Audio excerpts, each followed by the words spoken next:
Greetings and salutations. Welcome again to another episode of the Snarp Fangle Podcast. David here, and joining me today is a very special guest.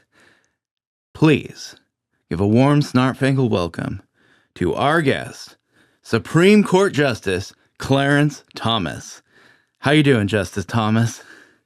You know, it's been pretty rough the last couple months. Got to fight these liberals, man. I got to fight so many folks. It's been kind of crazy thinking about it, but you know what? We're going to get through it really well. You know, I have to say, I'm a huge fan, Mr. Thomas. The media seems to be fixated on your, the generous gifts from wealthy donors that you've accepted, but I think you're a cool guy. Well, thanks for having me on. It's been an honor to be on this small Snarp Fangle that my nephew is a friend of your host, Jake Metzger, I believe. And it's been an honor. You know, one odd thing though is you kind of, I find it a little weird that hearing you speak now, you sound kind of like a white guy trying to sound like Clarence Thomas. But you know, I figure these stereotypes, they exist for a reason, so I'll let it go. But before we move on, Justice Thomas, if you would, could you read this very important legal disclaimer that is in your briefing? Yes. Thank you, sir. It says here, important legal disclaimer. For all inquiries and all inquiries, thoughts and ideas, and what are some of your favorite or least favorite remakes and reboots down in the comments below, or feel free to send them on over to snarpfanglepod at gmail.com, or you can just text Jake. All right, thank you. So yeah, as our esteemed Supreme Court Justice just read, our topic today is film remakes and reboots. Kind of a contentious topic, but Very. I figured... almost as contentious as the right of birthright citizenship. Oh, man, don't make this a political episode. I'm ready. Sorry, David. I mean, you have... Clarence Thomas. I mean, that's me. Okay, that's it. That's over. No more. No more. I was not expecting you to say that. So I'm like, how can I sound like a black guy? Like an old black guy. But I know Clarence Thomas. What would you talk about? I was just getting into character too, David. All right. Well, my name's Jake. Good to see you guys. Woo, that was you. You did not tell me anything about what you were gonna do. That was just like, okay. That was awesome. Okay, yeah, well, thank you for having me on, David. This is Jake here, not Clarence Thomas. I don't know what number Supreme Court Justice he is, but he's a pretty groovy guy. He rocked the fro in the 80s, let me tell you. Anyway, David, what do we got today? We're talking about our best and worst, or favorites, or what is it again? Yeah, the best and worst of film remakes, reboots. Yeah. It's one of those things that I think is a topic worth diving into, because it seems like nowadays things based on an existing property are basically like 90% of film releases at this point. So yeah, I just figured we go through the ones that stood out to us and give our thoughts on them and see where the conversation goes. All right, who do you want to start, or do you want me to start? I guess I'll start because I got it right here at the top of the doc. So all right, we'll just go through it in order. And these are not ranked necessarily. We'll just give our sort of opinions on them. The things that have stood out to us. Yeah. So let's see. My first thing that I have is Bedazzled, which is a great film, a remake of a little-known 1967 British film. I didn't even know it was a remake until, I think we did the 2 films on it. I think that was the first time I ever even heard that it was a remake. Yeah, it was 2 nostalgic but bad films? Question mark? Yes, that's and what it we was. did that and Flight of the Navigator. So 2 nostalgic films. You and me picked one of each, and your pick was Bedazzled. Yes, that's right. But yeah, And upon revisiting it, I was reminded of how great of a film it was. It was kind of like a nostalgic pick for me because I'd watched it so many times as a kid. Yeah, Brendan Fraser is excellent in that movie. Hilarious. And then Elizabeth Hurley? Hurley, yeah. Yeah, for some reason, my mind always wants to say it's Angelina Jolie, but it is definitely not No. Angelina Jolie. If I were to pick two Tomb Raiders, even though Angelina killed it, give Elizabeth Hurley a shot. You know, if not older sister Laura Croft, we'll go from there.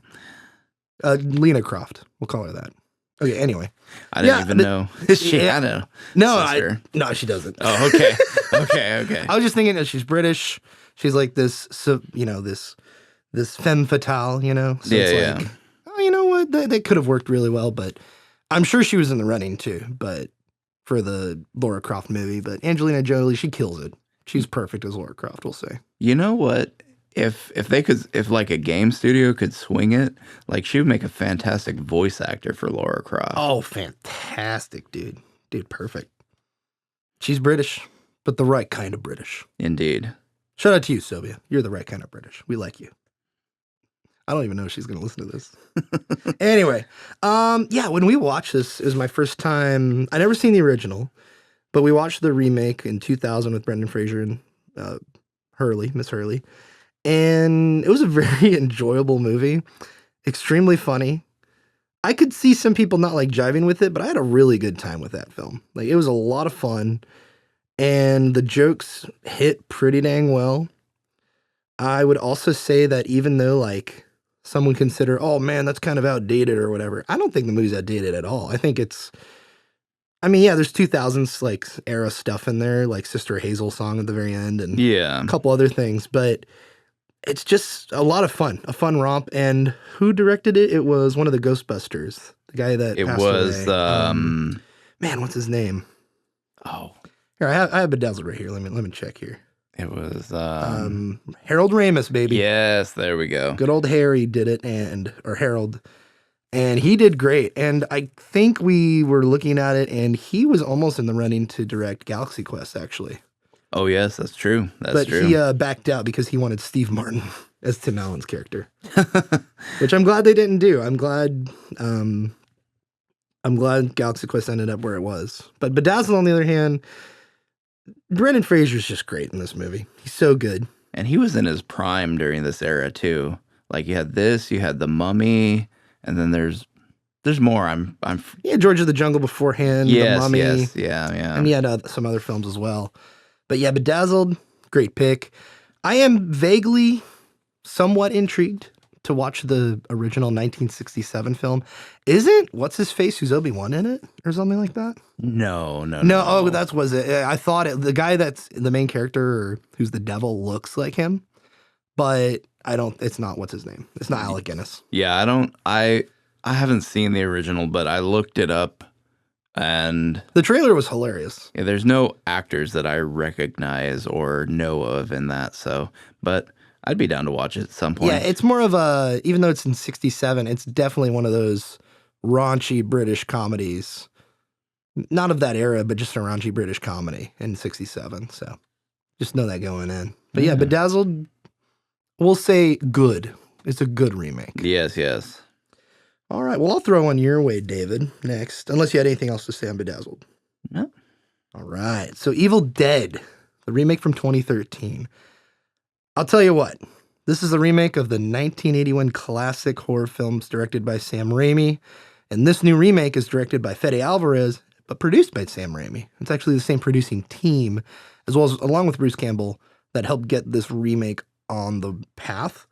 And Fede Alvarez went on eventually to write and direct Don't Breathe, as well as the new Alien Romulus.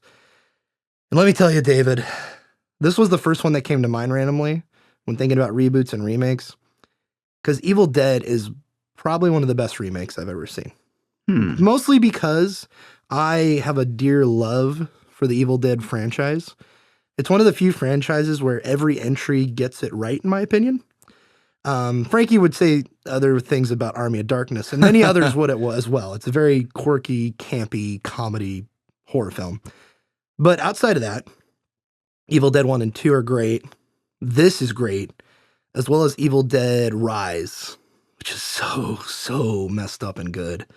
But it's so excellent. Like, if you like body horror and blood and then, guts and all this kind of stuff and lots of demonology stuff, this remake takes the original goofiness that was in Evil Dead and does a straight up serious remake, which sounds like a bad idea.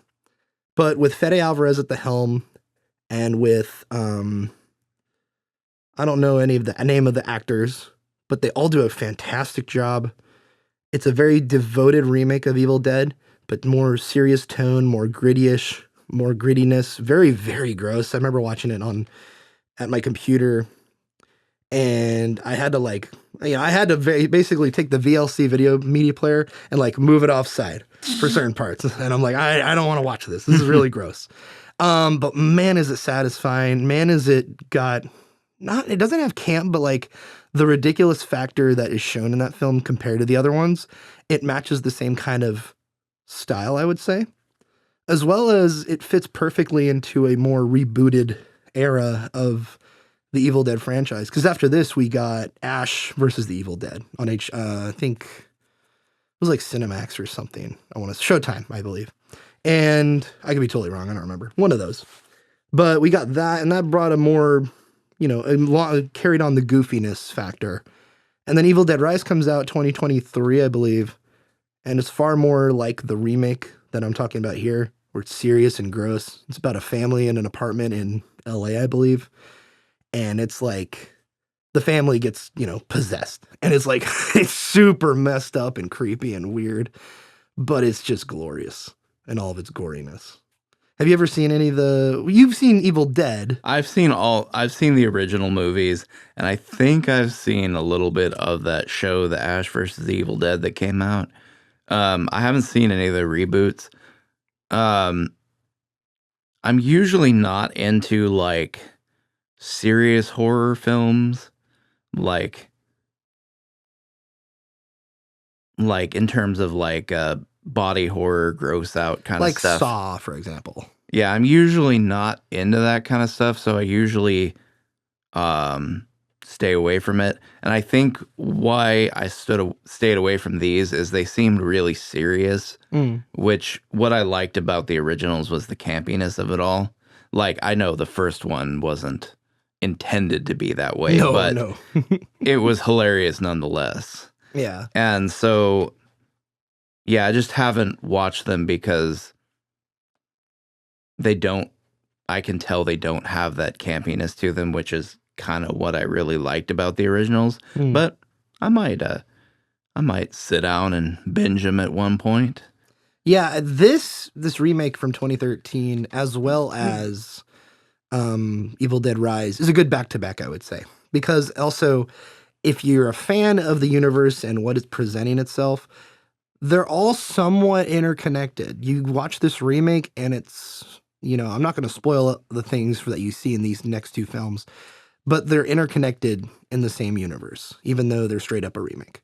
Like this one. It's really, they can go in some interesting places, but who knows? Bruce Campbell and Sam Raimi are getting very old at this point, and I don't see Ash, teaming up with this protagonist of this film and going out killing demons, but it would be really cool to see that, maybe just a touch of it one day.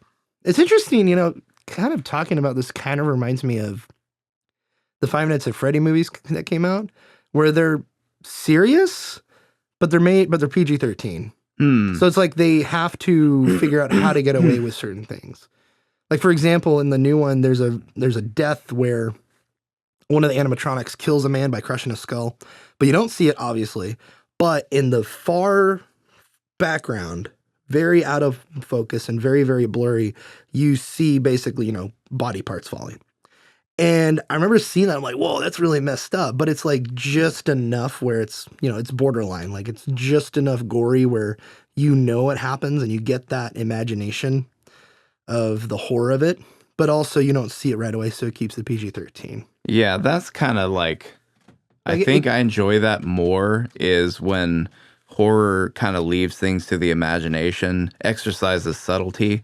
I usually only enjoy the absolute gory stuff when it's just out and out ridiculous movies like the OG Evil Dead movies or like Dead Alive, that kind of stuff. Yeah, and it's the reason why I bring up Five Nights at Freddy's, especially the second one that came out, is it's such an interesting concept and lore, idea, and it has deep lore where it gets it draws you in with that and just the concept. And I think the concept of Evil Dead did that for the 80s and the 90s and such, where it's like this book, for example. But it succeeds in that, and yeah, it's like it's funny because you could kind of categorize Evil Dead 2013 as the third remake. Because you had Evil Dead 2, which was a straight up remake of the first movie, just with a budget. And then the campiness, they just went for it. But with this, it's serious, gritty, dark, but very, very satisfying and entertaining. And great acting and performances and practical effects and just some, and also the wackiness is still there. So anyway, that's I'll stop talking about Evil Dead and we can move on. So what do you got, David? All right. Yeah, so I've also got some picks in here that aren't like movies I've seen or even movies that are even out yet, but I just wanted to talk about them just for the sake of the discussion. So this one I have is the Snow White remake that came out, was it last year? Yeah, last year. And I haven't seen it either, so we're just hearing it secondhand, right? Yeah, I just kind of wanted to go over the the timeline of the film from announcement, production, release. It's just so bonkers and just so interesting to me. And so I just kind of wanted to go over it and talk about it just because I think it's worth talking about. All right, yeah, go for it. So the first kind of thing on here in the timeline that I've have is you have the announcement, then you have the announcement of the casting, and so that's one thing I want to talk about is Rachel Zegler. Show me a list of everyone's top actors to play a German princess from an old European fairy tale, and tell me whose list Rachel Zegler shows up on. That was bonkers just from the way she looks. Just from looks. I get it. I don't want to necessarily make it about race. Yeah. But when you talk about Snow White, Rachel Zegler is not what I picture, and I don't think it's what most anyone would picture, to be honest. Yeah, it's just bonkers that that's who they went with for their leading lady. And it's kind of funny because it ended up biting him in the butt too, because she just could not shut up about the her political beliefs, and I think that ended up turning a lot of people off. And then you had the just the absolute thermonuclear insanity of putting Rachel Zegler and Gal Gadot in the same movie. To the point where I think in some of the press events, they just refuse to appear alongside each other. You could. That's the one thing I would note is you can definitely tell in the interviews, like on, say, a red carpet or they were interviewed together. These two did not get along. I think mostly because of Rachel Zegler's behavior and reaction to things and her opinion of stuff. I will commend Gal Gadot on not saying anything and being very just quiet about it all and not, airing dirty laundry if there is any. And you can tell she's like, okay, like that's what you're going to say. And now it's my turn to talk, okay, we'll keep going, but that's not going to, Rachel Zegler didn't do her career good service throughout this whole arc, I would say. Yeah. The only sad thing about this is I feel like she could have been a good pick for the evil queen. Like, Yeah, I I feel think like so she wasn't a too. bad Yeah. pick. Yeah, when but, I heard like, Gal Gadot, I'm like, I think that could work. Yeah. But unfortunately, for this movie's sake, it seems like she was not it, I guess, because a lot of people have panned her acting, and I've seen some clips of the scene she's in, and Yeah, it's it's a not little flattering. embarrassing. Yeah, it's not flattering at all. Which Yeah. Yeah. I can't remember what I was gonna say.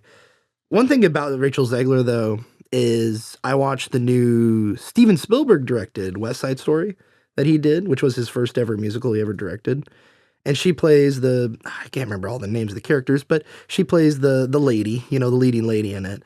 And she's great. Like I would say like her and her co-star like near Academy level stuff. Like they're really great. She can actually sing, which I think is one reason why she got this role, obviously. And I'd rather cast her who can sing versus Emma Thomas in Beauty and the Beast, which we'll get to, and who can't sing. you mean Emma Watson? Yeah, Emma Watson. Sorry, Emma Thomas. I'm sure can sing. But yeah, Rachel Zegler. Yeah, unfortunately her career's kind of bungled at this moment, and she doesn't have the people on her side anymore. But she gave a really good performance in West Side Story. But that's all I'll really have to say about her. Yeah, that I could see her being good for that kind of role, and obviously, she doesn't have the looks. I don't think she really has the acting ability to be a Disney princess. Maybe she could be like I could see her doing something well in something like West Side Story, but The Greatest Showman 2. But that's different. That's different. But she does have the singing chops. I will give her that. So they didn't bungle it completely, but ultimately I think, yeah, it bit them in the butt in the end, which is, I think, kind of the main saga of this film. Like all these just decisions, it's like people reacted badly to it and then they just stuck to their guns and then... Well, they didn't stick to their guns completely because let's get to the next point you have. Yeah, but so now we got the casting, and then of course we have the leaked production photos of the so-called dwarves. Oh man. That was an incredible saga in itself, because I don't know, like, I guess Disney never said they were the dwarves. No, they didn't. But they did after a little bit. At first they said they were fake, like the photos. And then after a while they're like, okay, yeah, they're real. But it was just like, man, that was like, I don't know. I guess they were supposed to be like bandits or something, but whatever they were, they didn't look good. Well, here's the thing for the audience. You guys can go look at this up yourself. But basically, all you need to picture is this. Imagine the Snow White movie with the 7 wonderful dwarves. You got Doc, Sleepy, Dopey, and all the other ones, Angry, all this other stuff, right? You have all the classic dwarves, right? But they're all played by gypsy-looking people of all statures. You have small, little people, as well as a full-grown woman in there for some reason. And they all look somewhat a little different, but not really. They all wearing the same type of clothes, and these were there were 7 of them. So those were the dwarves. And it was bizarre. And it's like, this is what you're doing for the remake?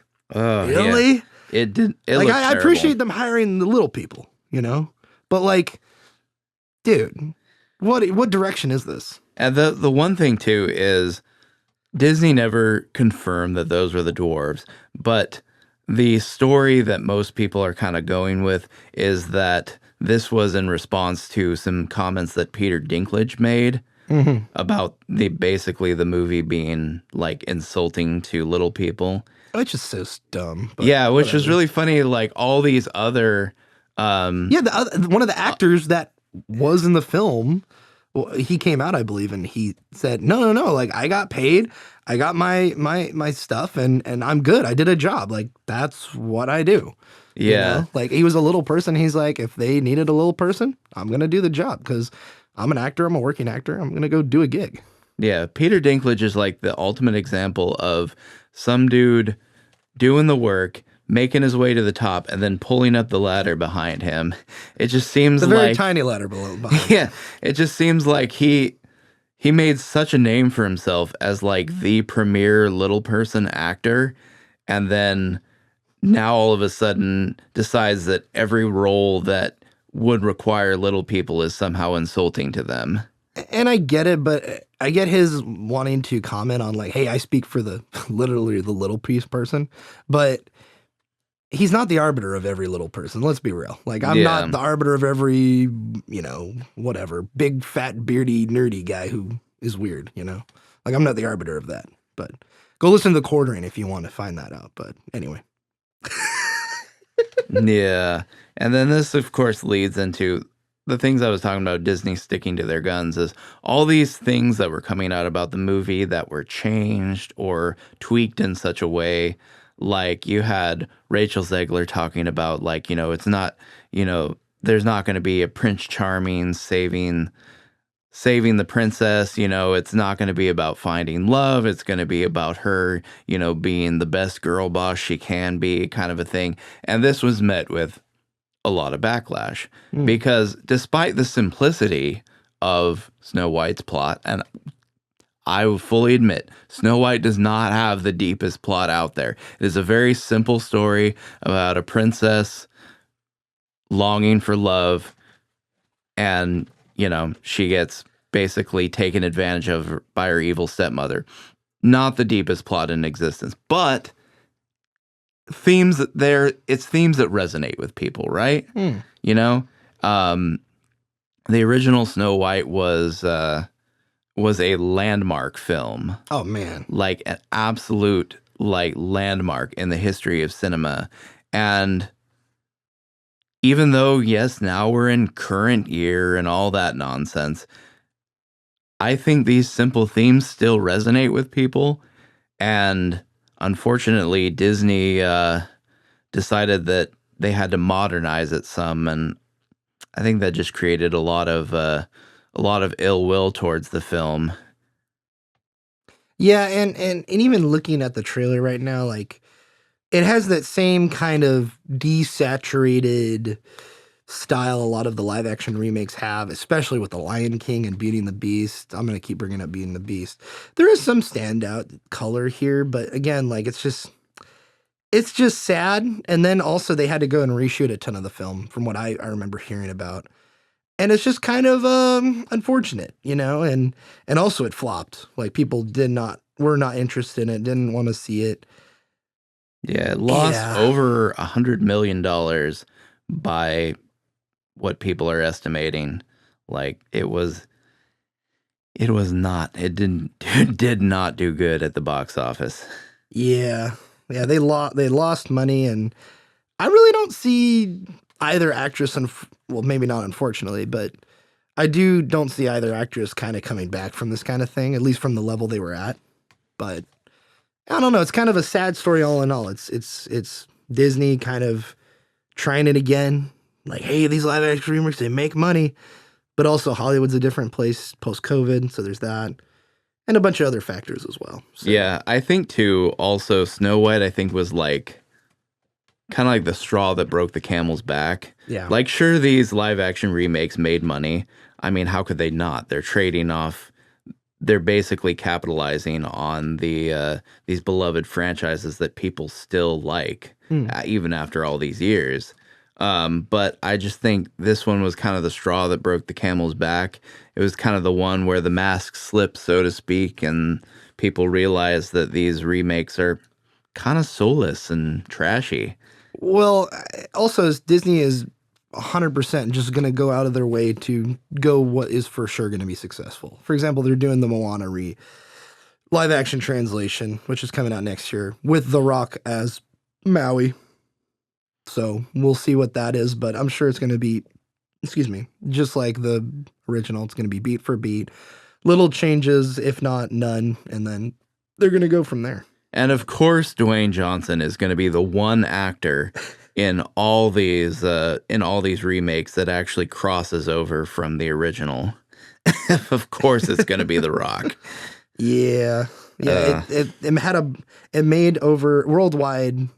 Snow White made about $205 million at the box office, but I believe the budget itself was over that. The budget was like like I think it was about like 350 million or Holy something crap. in total.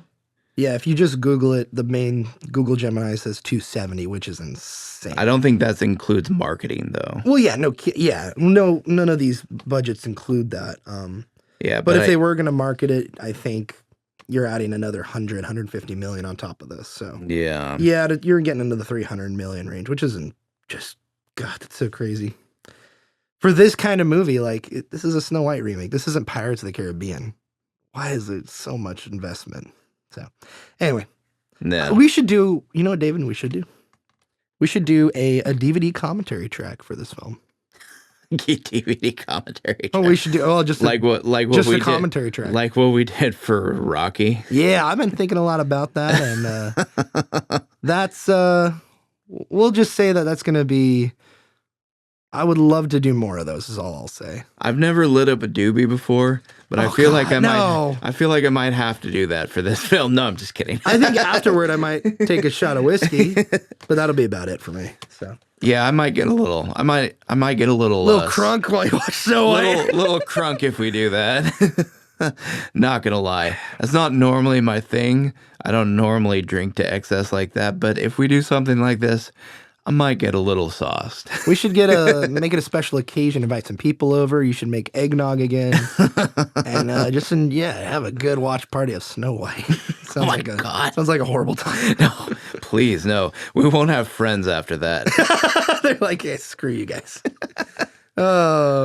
Let's see. What would, out of the list I have here, or whatever we're going through here. Yeah, I mean, we don't have to go through it in any particular order, because I have less stuff than you, because you actually picked some of the things I wanted to talk about anyway. So we can just go through this in whatever order you want. Yeah. We'll go in this order. I'm just gonna go descending what I have here. So let's talk about King Kong, released in 2005. Ooh. I would label this as one of the best remakes, personally. This is just my opinion. You got directed by Peter Jackson, written and by him and them ladies that wrote the Lord of the Rings trilogy. So this is the whole Lord of the Rings crew coming to make a childhood favorite of Peter Jackson's, along with Andy Serkis playing his first ever CGI ape. And then, of course, starring along the Eighth Wonder of the World, you got Naomi Watts, Adrian Brody, Jack Black, Jamie Bell, Kyle Chandler, my boy, and Colin Hanks.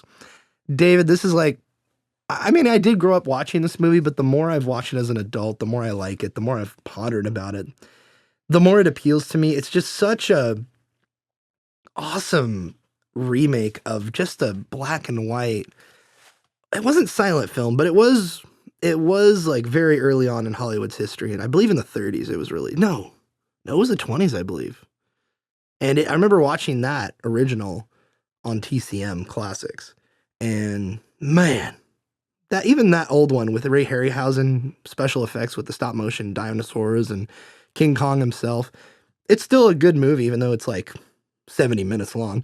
It's still good, and it's old, but whatever. But this remake is just like the fantasticalness of it all, the kind of grounded nature you have with them on the ship sailing to the island and then being on the island, the gross, weird, amazing savagery you see from the natives of the island when they get there, the dinosaurs, the special effects, the ending of the film, the action, the adventure, the relationship between the damsel and the Beauty and the Beast. Like it's a beautiful film.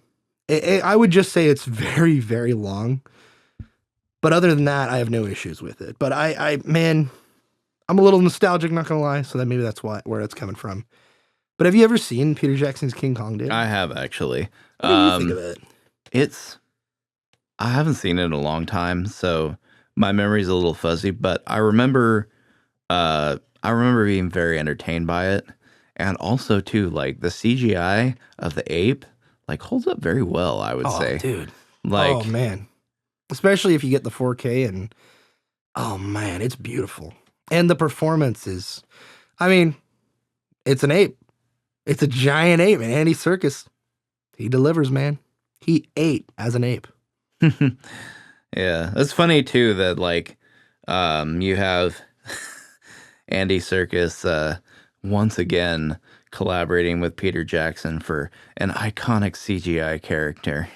Yeah, yeah. It's so funny. And I don't think it was the last time either. I believe there was, I don't know if he was that way in Mortal Engines, but yeah, man. I mean, those two right there, you can't stop them. All I know is Peter Jackson should have given George Lucas some pointers because, like, He should have, yeah.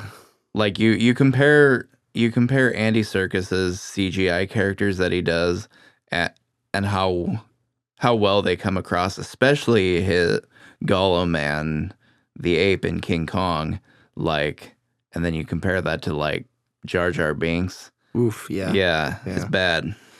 Yeah, even if you get that Avatar technology nowadays and you bring back Jar Jar and his whole performance capture glory, yeah, I don't think there's much there as a character, even if you want to do a Clone Wars type thing. But yeah.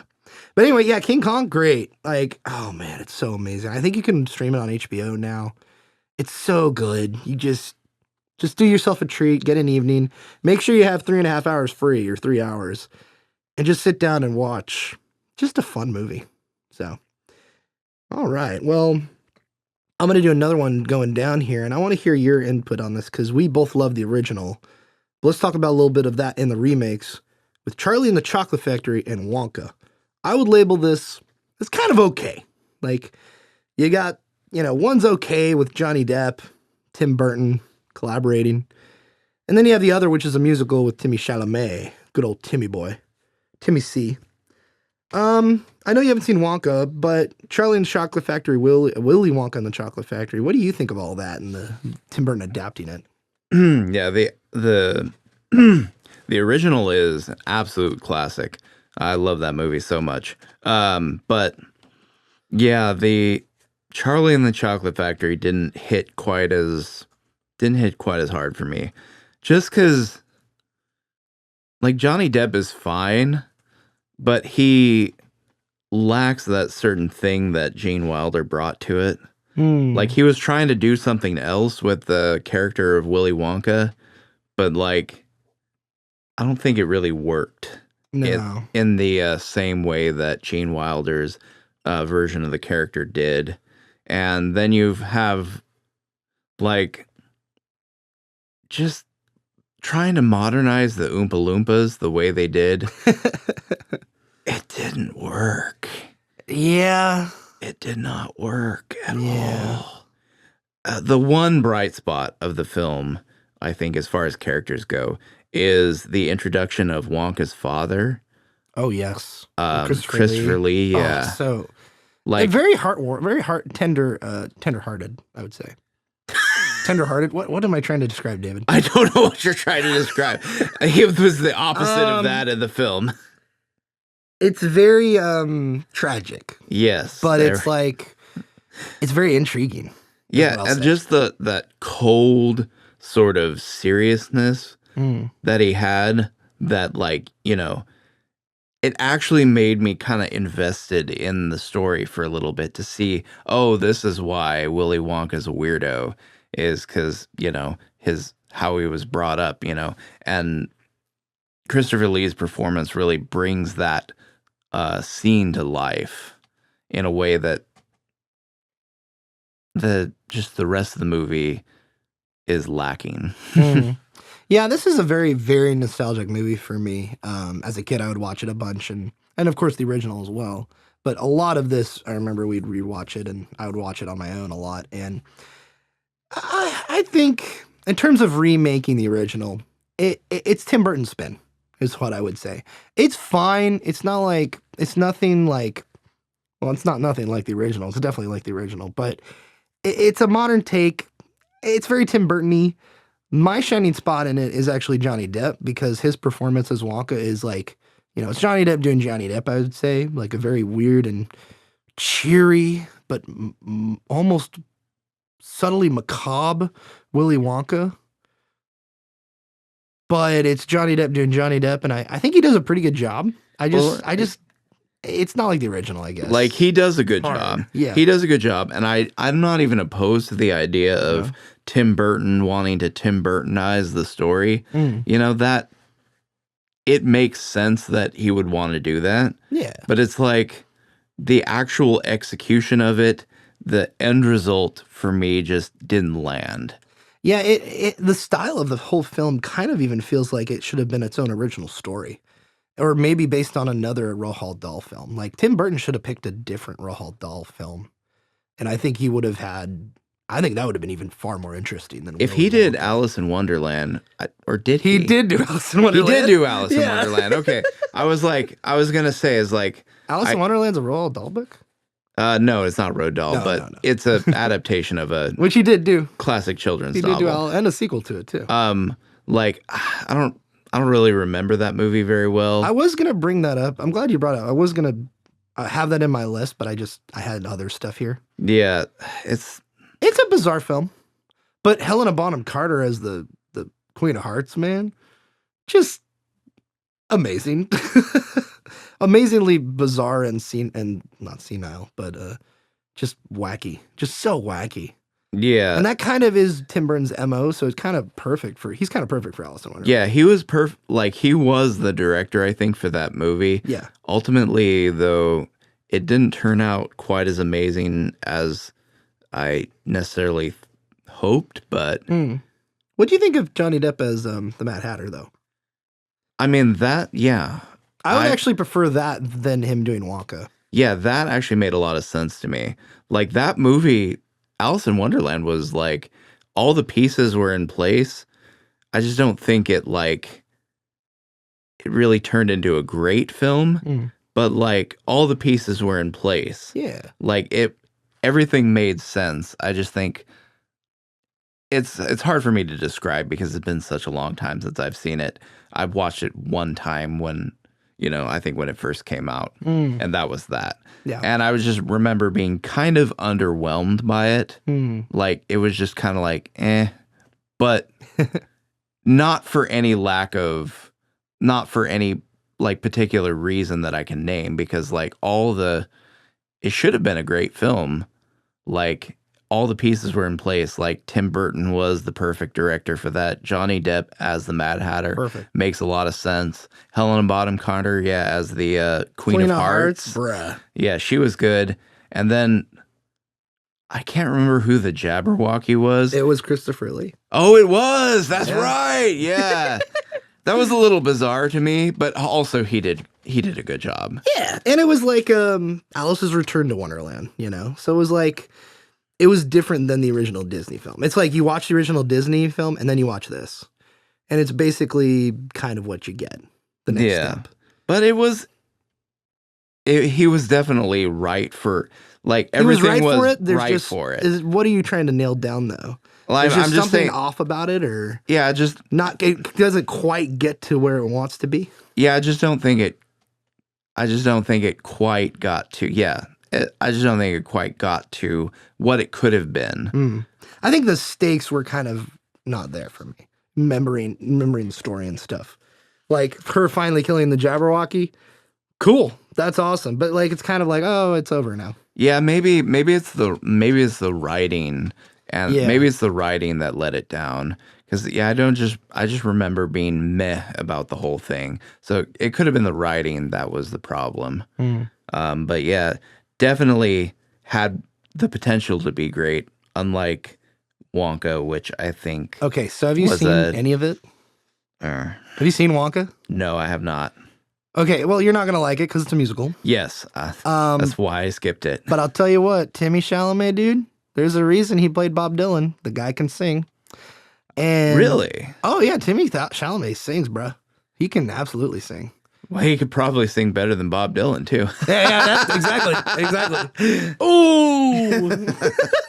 Sorry to upset all our Bob Dylan fans. Sorry to accept all the boomers out there, But I will say, I remember watching Wonka, and it's a very quirky kids film that's like, okay, whatever. This is the origin of Wonka. Whatever. But it's entertaining enough. It's just bizarre and weird. There are some good songs in it. The World of Your Own song, especially, like when there's a song that he sings when he opens the candy shop on like the street corner or whatever. And it's like magical and whimsical, and I don't know. There's something that appeals to me about that sequence in that song and the songwriting. It's just nothing to write home about. It's like there, and Timmy does a really great performance, like he does. So it's worth it just for that, I'd say. But again, it's a kid's film, and it's very, very much made for kids. So whatever. But the original, Willy Wonka and the Chocolate Factory, ooh, perfect, beautiful. Gene Wilder can't get any better than that. We need to do that for Toon Films, by the way. That and ho, David.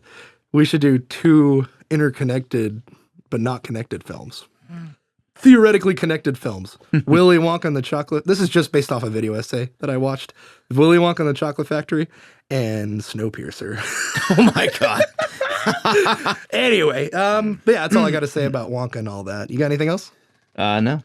Let's move on to the next one. All right. Let's do one of yours. Okay. Let's see. So I think my next one is the Star Wars sequel trilogy. Woo-wee. Here we go. Yeah, so I labeled this one good, too bad, too ugly. So basically, we'll start with The Force Awakens, and that's the Force Awakens is kind of why I wanted to bring the sequel trilogy. You don't up. want to talk about the prequels first? I mean, we've talked about them a lot on the podcast. Well, I mean, they weren't remakes or reboots. Oh, that's true. Sorry, yeah. I wanted to bring up Force Awakens because Let's go through one by one, David. it is kind of like basically it was sold to us as a sequel, right? It was sold to us as a continuation of the Star Wars story, but what it actually was a soft reboot of A New Hope. Yep. So it was like we were sold on the new adventures in the Star Wars universe, and what we got was a soft reboot of A New Hope. And that's the most disappointing thing about it, is because Force Awakens, I think, was actually a good film, with the exception of the character of Rey. Like, she was awful. But everyone else was good. Oh, Finn is great. Yeah, He's the best part. Finn should have been the main character in the movie, to be honest. Yeah, so I thought it was a good film. And so I was just really disappointed that they sold us a reboot as if it were a sequel. But the thing about it is despite that disappointment, it was still a good film. And I was hopeful for the next entry after I watched it, because it's like, yeah, this is disappointing that it was just a reboot, but it's a good enough film that, you know, it'll give them something to work with, right? Yeah. For the next one. Yeah, this is just them just getting started, right? This is a good jumping off point, right? Yeah. Right. And then we got The Last Jedi. Yeah. Which pretty much broke me as a Star Wars fan. That was the start of our somewhat friendship we have today, basically. Because I remember vividly, Matt and Heather wanted to go see it, and you were there, and I was there, and we watched it together. And I looked over, and you're like, I think I'm done with Star Wars. And Matt's like, no, there's some okay stuff in it. And then you took me home for some reason, because Matt and Heather wouldn't take me home or whatever. So you took me home, and we argued about it the whole way home. And then, gosh, what happened after that? Yeah, Matt and Heather and me went to go see The Rise of Skywalker, and then we'll get to that in a bit. But yeah, Last Jedi, what a movie! Yeah, that's that. What were your feelings the entire time you were watching that in the theater, David? 2017, David. Like betrayal, just utter disappointment. Like, I was in awe of just how effortlessly Rian Johnson just like turned Star Wars into the worst thing ever made. It was... Yeah, I don't know if he improved anything. He added so much of his own things in there that I think it's just... It doesn't all fit together at all. And it's like... I really hate it too, because it's like he, in all of his sort of like, let's shake things up, let's subvert expectations kind of thing that he does, there were ways in which he could have improved things. You know, like he could have improved the character of Rey, took her in a different direction, made her more interesting, less of a like the Mary Sue, feminized power fantasy, which is really odd because that is not generally what women are looking for when they want to connect with another woman on screen, you know? You know what? We didn't have a good male role model with Anakin either. And it's sad that the ladies didn't get it with Rey. Yeah. It's just, that's the thing is like, I don't care if that's what women wanted to see was like the female version of like Conan the Barbarian, where it's like, you know, the badass female who can do no wrong and who conquers every enemy, kicks every ass. If that's what women in large wanted to see from female characters, then Red Sonja would be the billion-dollar franchise. Exactly. It should be, you know? I mean, I would have less of an issue with it, but it's just like they keep inserting that into movies and it keeps not working because men don't want to see it, women don't want to see it. It doesn't appeal to either group. It basically just strokes the ego of, you know, these progressive writers that, you know, it's awful. And so, like, he could have taken her in a different direction, but she's like pretty much the one thing that stayed constant. I will say, so it's funny you bring up Last Jedi because we actually watched it over Christmas, like, I think it was Christmas Day or something with the family. Like, I think Adelaide or Mom were like, let's watch a Star Wars movie. And then I think one of them ended up picking Last Jedi. And so we watched it, and I'm like, oh boy, here we go. And on, like, that being my most recent film, like, it's very fresh in my mind, there's so many structural flaws in the film that I have issue with, like the whole Canto Bight sequence, the whole diminishing of Finn's arc, even though they try to do something with him. Throwing Rose in there makes no sense. The whole, you know, what's it called? Military-industrial complex take on the Star Wars universe is interesting in concept, but it doesn't execute at all, especially with Benicio del Toro's character. It's just like, oh, I'm here to spout some things and opinions on the greater weapon selling of the universe. Oh my God. And it's like, what are we trying to do here? Like, it's just insert after insert after insert. Although I will say, visually, I think it's a very beautiful film visually. Like the shots, the composition, like the framing of things, the blocking of the camera, like everything I think that he does with the camera is really interesting and cool. I will say the fight at the end on the ship is bad. It's not good. There's so many things where, and of course people are breaking this film down to pieces at this point, but the fight's just not that good. If you think about it in any fight concept, it's not that good. If you've seen any Jackie Chan movie, any of the dozens upon dozens he's ever made, this or any sword fighting out there, this is a bad fight. But anyway, the visual brevity of this film is really great. And also the ending shot and the thought of the kid being like, hey, he's got the Force is a really cool way to end it, I think. But other than that, it's whatever. Yeah, that's the thing. It's a terrible film wrapped up in a very pretty package. Very pretty. Man, it's beautiful. But yeah, and then of course, so this goes on. What else do you have written here for this? Sorry to interrupt you. I was just scrolling up to see what you had. Yeah, I basically have just a paragraph that's just kind of jumping off thing. Yeah, so this goes into Rise of Skywalker, which is basically J.J. Abrams' back in command here. And he's got 18 months to get a film done. Yeah, he's got to, like, basically, he's been handed this utter mess and he's got to turn it into something that he can finish off the trilogy with. And it's just like, I don't care what director you got for it. No one was going to be able to salvage that mess. Yeah, they must have said, how much money will you want?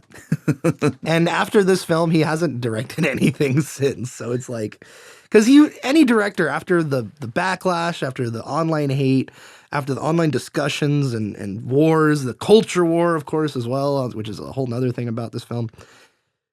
After all of that, who wants to direct a Star Wars film? Yeah. Like, who would want to do it? Like, even Christopher McQuarrie, who does the Mission Impossible films with Tom Cruise, he was asked, hey, would you do a Star Wars film? Which I think he would balls to the wall. He would murder at a Star Wars movie. He would be oh man, I'd kill. Well, maybe that's too strong, but I would pay a lot of money to see Christopher McQuarrie's take on Star Wars. Like if he did Thrawn, oh God. But anyway, he said, I will never do a Star Wars film because it's too toxic. I don't want to touch it with a 10-foot pole. Is basically what I'm paraphrasing, but that's basically what he said. And it's just sad. And then Rise of Skywalker, did you see it? No. Yeah, I'm glad. Me and Matt and Heather then went to go see Rise of Skywalker, and it broke Matt. Last Jedi broke you. Rise of Skywalker broke Matt. Me and Heather both looked at it. We're on either side of him, like in the theater, and we're like looking at him as the credits are playing. He's like, man, like he's like having a hard time grasping what he just experienced. It was so funny. And me and Heather are like, it wasn't that bad. He's like, that was the worst movie ever. And then finally he goes into rage, like, oh, what that's the experience I remember was Matt melting down over Rise of Skywalker. But anyway, yeah, you're not missing much, David. I think it's a worse film than Last Jedi. Yeah, I mean, because like, I think it's worse than Last Jedi because it takes everything that Last Jedi built up and tears it all down. You know, it didn't do it any services at all. And there were some places it could have gone, but then they kind of, you know, handed in a first draft and went from there. Yeah, one thing I will say was really funny to see certain clips of it, like they fly now. Freaking the scene where like Palpatine's clone chamber is revealed. Wow, dude. And you have the little shot of like just a Snoke clone growing in a tube. Yep. It's like what is this? Just a total middle finger to Rian Johnson. Yep. It's like, what are you guys doing? Like, not only does it destroy the legacy of Star Wars, in my opinion, but it also destroys everything Rian Johnson did. And it also destroys George Lucas's everything he's done. It's like, why is Rey a Palpatine? This makes no sense. And that's what Rise of Skywalker was. It made no sense. Yeah, I think basically after that, I was basically soured on the whole franchise. I don't think I've watched a Star Wars thing since, to be honest. And looking at what's coming out in the future, I have no plans to. Yeah, I'm kind of hopeful for Sean Levy's Starfighter film, but it's done filming apparently. Like they're done filming it, and it's in post right now. So we'll see what happens with that. Ryan Gosling's a cool dude, but can Ryan Gosling save Star Wars? I don't know. We'll see. But what they need to do is to go to the Old Republic, David. That's what they need to do. Just go tell the story of Revan and just go from there, guys. But that's enough Star Wars for me. What do you got for us? What do I got for you? I have time, by the way. About an hour in. Okay.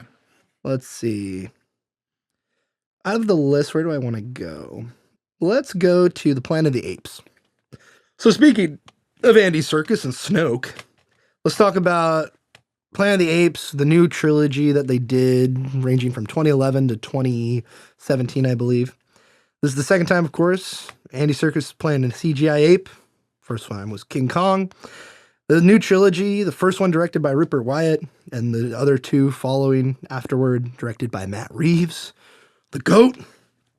These are fantastic examples of a reboot doing it right, providing an insightful and interesting look at the origin of a previous franchise, but also like keeping a sense of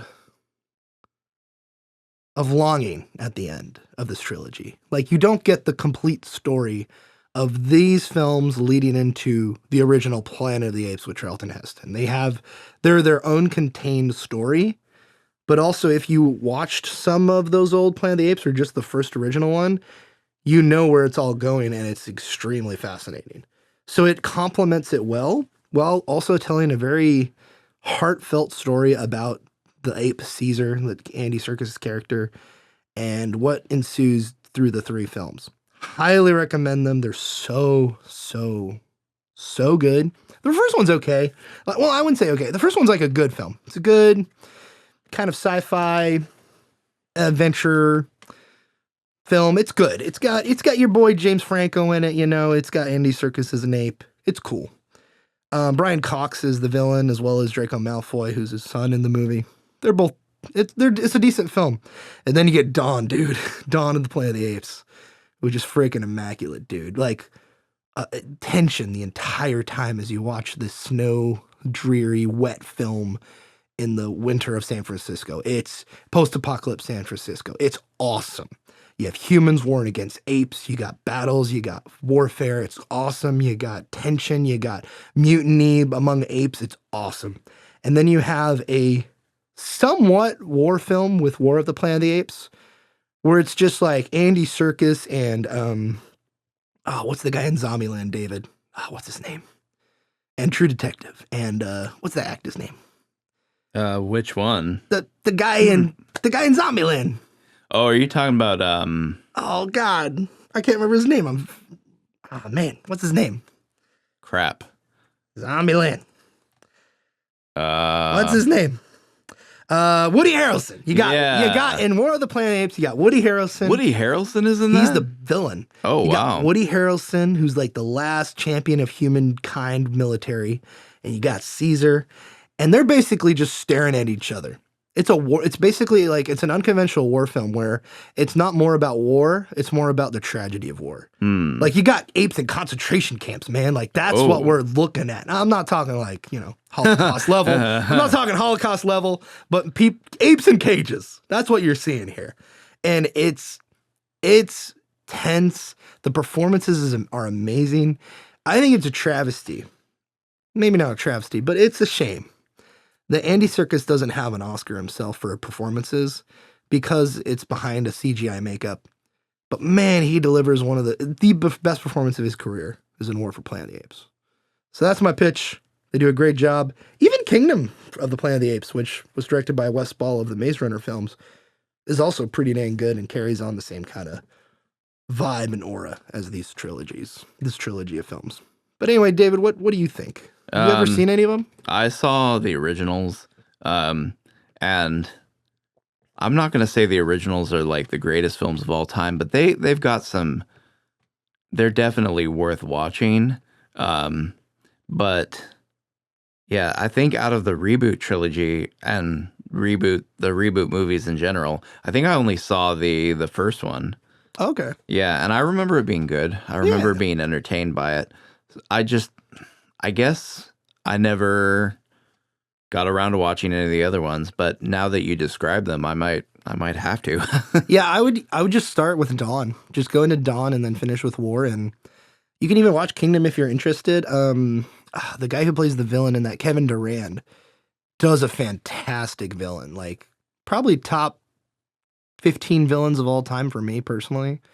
But yeah, super great villain in that next one, and carries on the story of this trilogy and mankind. But anyway, yeah, that's my pick. David, do you want to go down to that other one in this list I see? Which one? The one that starts with an M. Oh, the last one on mine? Yeah. Oh, yeah. So this one is The Magician's Nephew. No, I meant my list. Oh, your list. I thought I literally said in mine, and you said yes. Oh, sorry. Let's talk about Mad Max, David. Oh, Mad Max. Yes. You've recently watched some of the old ones, and then we just watched Fury Road yesterday with Frankie. So, yeah, I've never seen the originals personally. This is one of the. I tried to go through my list and talk about like what I've seen. That's what I kind of centered my list around. I haven't seen, for example, the third film in the new Jurassic Park trilogy, which we'll mention soon. Like, that's an exception, as well as Mad Max. Like, I've never seen the originals, but I wanted to bring it up because you and me just watched Fury Road. Yes. And I wanted to hear your thoughts of it. Your very raw thoughts of Fury Road. Yeah. It's just not my kind of movie. Yeah. It's technically good. Like, from a technical perspective, it's good. The cinematography is good. The performances are they're serviceable, but they convey what's in the script basically. The colors, like the color choices, are very very nice. I like the daytime like hues versus like the nighttime being blue. It's like it's very cool what they do with it. And the action is cool. Like the vehicle combat sequences are incredibly well done, very over the top, very entertaining. But it's kind of hollow for me because there's no emotional weight to it. Yeah, I like character driven films. That's what I'll say is generally for me to really like a movie, it has to be a very character driven film. That's what I connect with. And the characters and the story are just not there. Like Mad Max he's the title character, but he doesn't even feel like he's the protagonist, to be honest. He just feels like he's kind of along for the ride for most of it. And then at the end, he kind of steps it up a little bit. But other than that, it just feels like he's along for the ride. It feels like the main character is, what's her face? Charlize Theron. Yeah. Yeah, her character, Furiosa or whatever. It feels like she's the main character. And she's like barely a character. Like she's just like badass female chick trying to help other chicks escape evil overlord wasteland guy. And that's about it. There's nothing much there. Yeah. She's sad that the green no longer exists at the far off lands. And then we drive backwards where we just came from. Yeah, that threw me for a loop. It's like, what? You took the plot, as in heavy quotes, took us all the way on this quote unquote journey, and then we're just going to drive back in like 15 minutes for the final action sequence. It's like, what? Yeah, you know what? What I will say about the films Furiosa, because I've seen Furiosa. I went to theaters to go see it. I think me and Angie went to go see it, I believe. And I'll say this, like, Fury Road and Furiosa, they're both fantastic examples of action, set pieces, and set piece mastery. I think, like, the sequences, it's basically, because that's what Fury Road is. It's a set of sequences. It's chase, thing that happens, which is sandstorm. Then you have chase. Then you have contemplation. Then you have old people. Then you have going backward. And then you have chase scene. And then finally the end. So it's like, it's a set of sequences. It's not really focused on story. They try, and the actors try to do with what they can work with. But I think it's just all about the action. Yeah, that's kind of like Fast and Furious. Like, it's all about the family. Well, that's the thing. That's the thing too. Is like, a movie like this, sometimes performances, but from the actors, can elevate what is otherwise just, lacking in story and character development.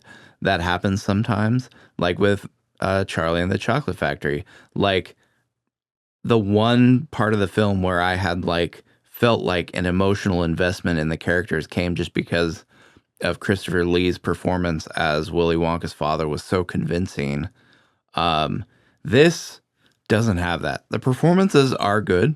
Don't get me wrong. They're not bad, but none of them are up to the level where it could lend emotional weight to the story that the writing isn't giving us. Yeah, I think these films specifically are kind of looked at, wow, I can't believe George Miller can still make these action movies be action with the level of action. Like, I was watching Stuckman's review of Furiosa, and what he had to say was he can't believe that Furiosa was filmed with this much excitement, because the man is like 80 now. Like, he's old. He's about to turn 81 this year. Like, he's an old feller. And the fact that, I think, looking at it film-wise, it looks like it's filmed by a much younger director with so much excitement behind the camera. I think that's why I think Hollywood kind of is drawn toward these films. Also, they're kind of honoring the man because he's been around forever. But doesn't mean he's great at character writing. But man, these have incredible action, incredible sound design, and oh my God, David, the editing in Furious and Fury Road for me is just selling the movie. I think there's so many weird and bizarre choices that I wouldn't do. But some of the cuts, like in the end sequence, there's a part where Max is like pushing in something, like a button, like you see his hand pushing in on something and it disappears. And then it cuts immediately to Furiosa pulling the spike out of her side. And it's like, yo, like that is it for me as an editor, like it was beautiful. But technically it's great. Story wise, it's not. And I don't think, yeah, I definitely don't go in it for that, for sure.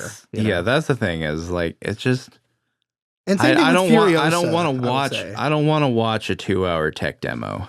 And I would say the same for Furiosa. Furiosa is kind of is Fury Road with more CGI, but there's more going on. There's more like, there's warlords, there's Chris Hemsworth versus Immortal Joe in terms of like, hey, this is my land. No, this is my oil. No, this is my oil. Like, there's stuff happening. I'm really intrigued to see what you think of Furiosa because it is pretty fascinating in that sense. Like, what are we going to do now? I think you might end up hating it. I have no idea. You might end up liking it or hating it. I don't know. This is why I want you to watch it. But you'll make that choice on your own. But yeah, Mad Max, I would say good. But I think you would rate it differently. But you got to see Furiosa first. You got to watch it, David. Anyway. David, pick one from the list, whether it be yours or mine.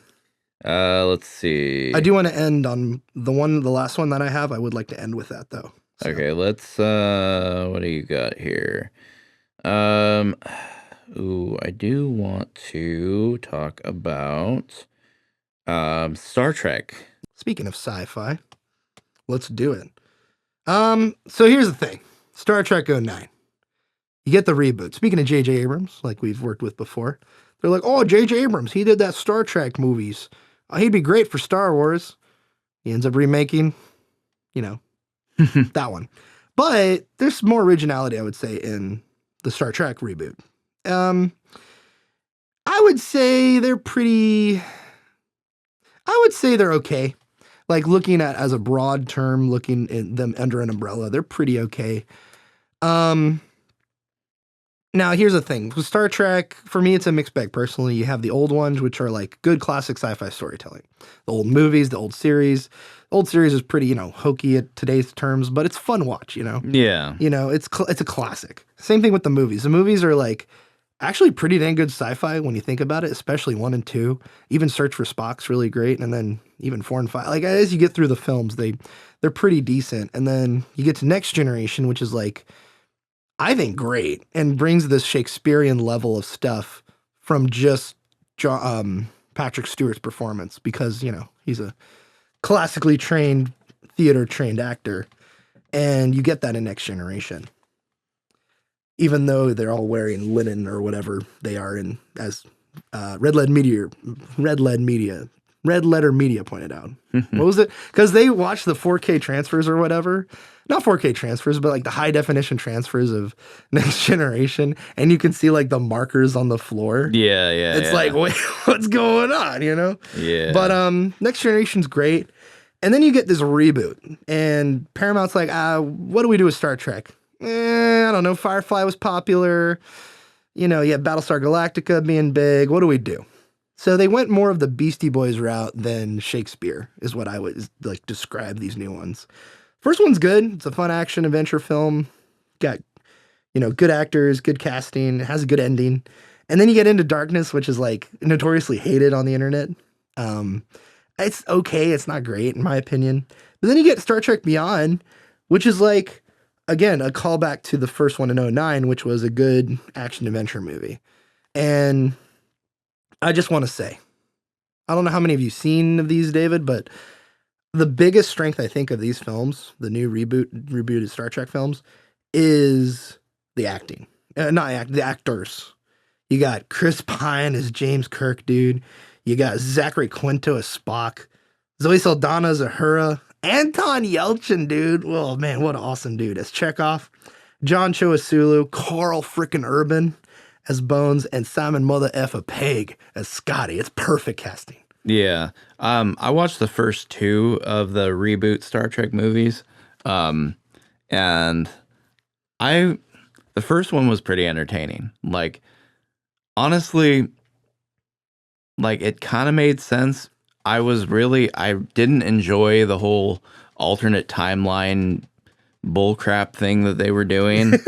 Like, it's just like, come on, just make your own. Just make your own sci-fi movie. Come on. Yeah. Just like make your own sci-fi movie. Don't bring in the Kelvin timeline, you know. Or it's like, if you want to change things, like do your own thing. Come on, do something original. But my complaints about that aside, the first one was a genuinely fun movie. I enjoyed it. Yeah, the second one was weird. I don't really remember hating it, but it wasn't good. Yeah. And it had a lot of potential because Benedict Cumberbatch is Khan. Bro. Like, could have been really good. Like, it was a good choice as far as casting, but overall, just the writing's not. Everything about it was just not great. And also the Klingons, like, didn't look like Klingons anymore. Like, what? What are we doing? What are we doing here? So, yeah, but the one thing that I had a real issue with is calling it Star Trek. Because Star Trek, as a Star Trek fan, means a certain thing. Mm-hmm.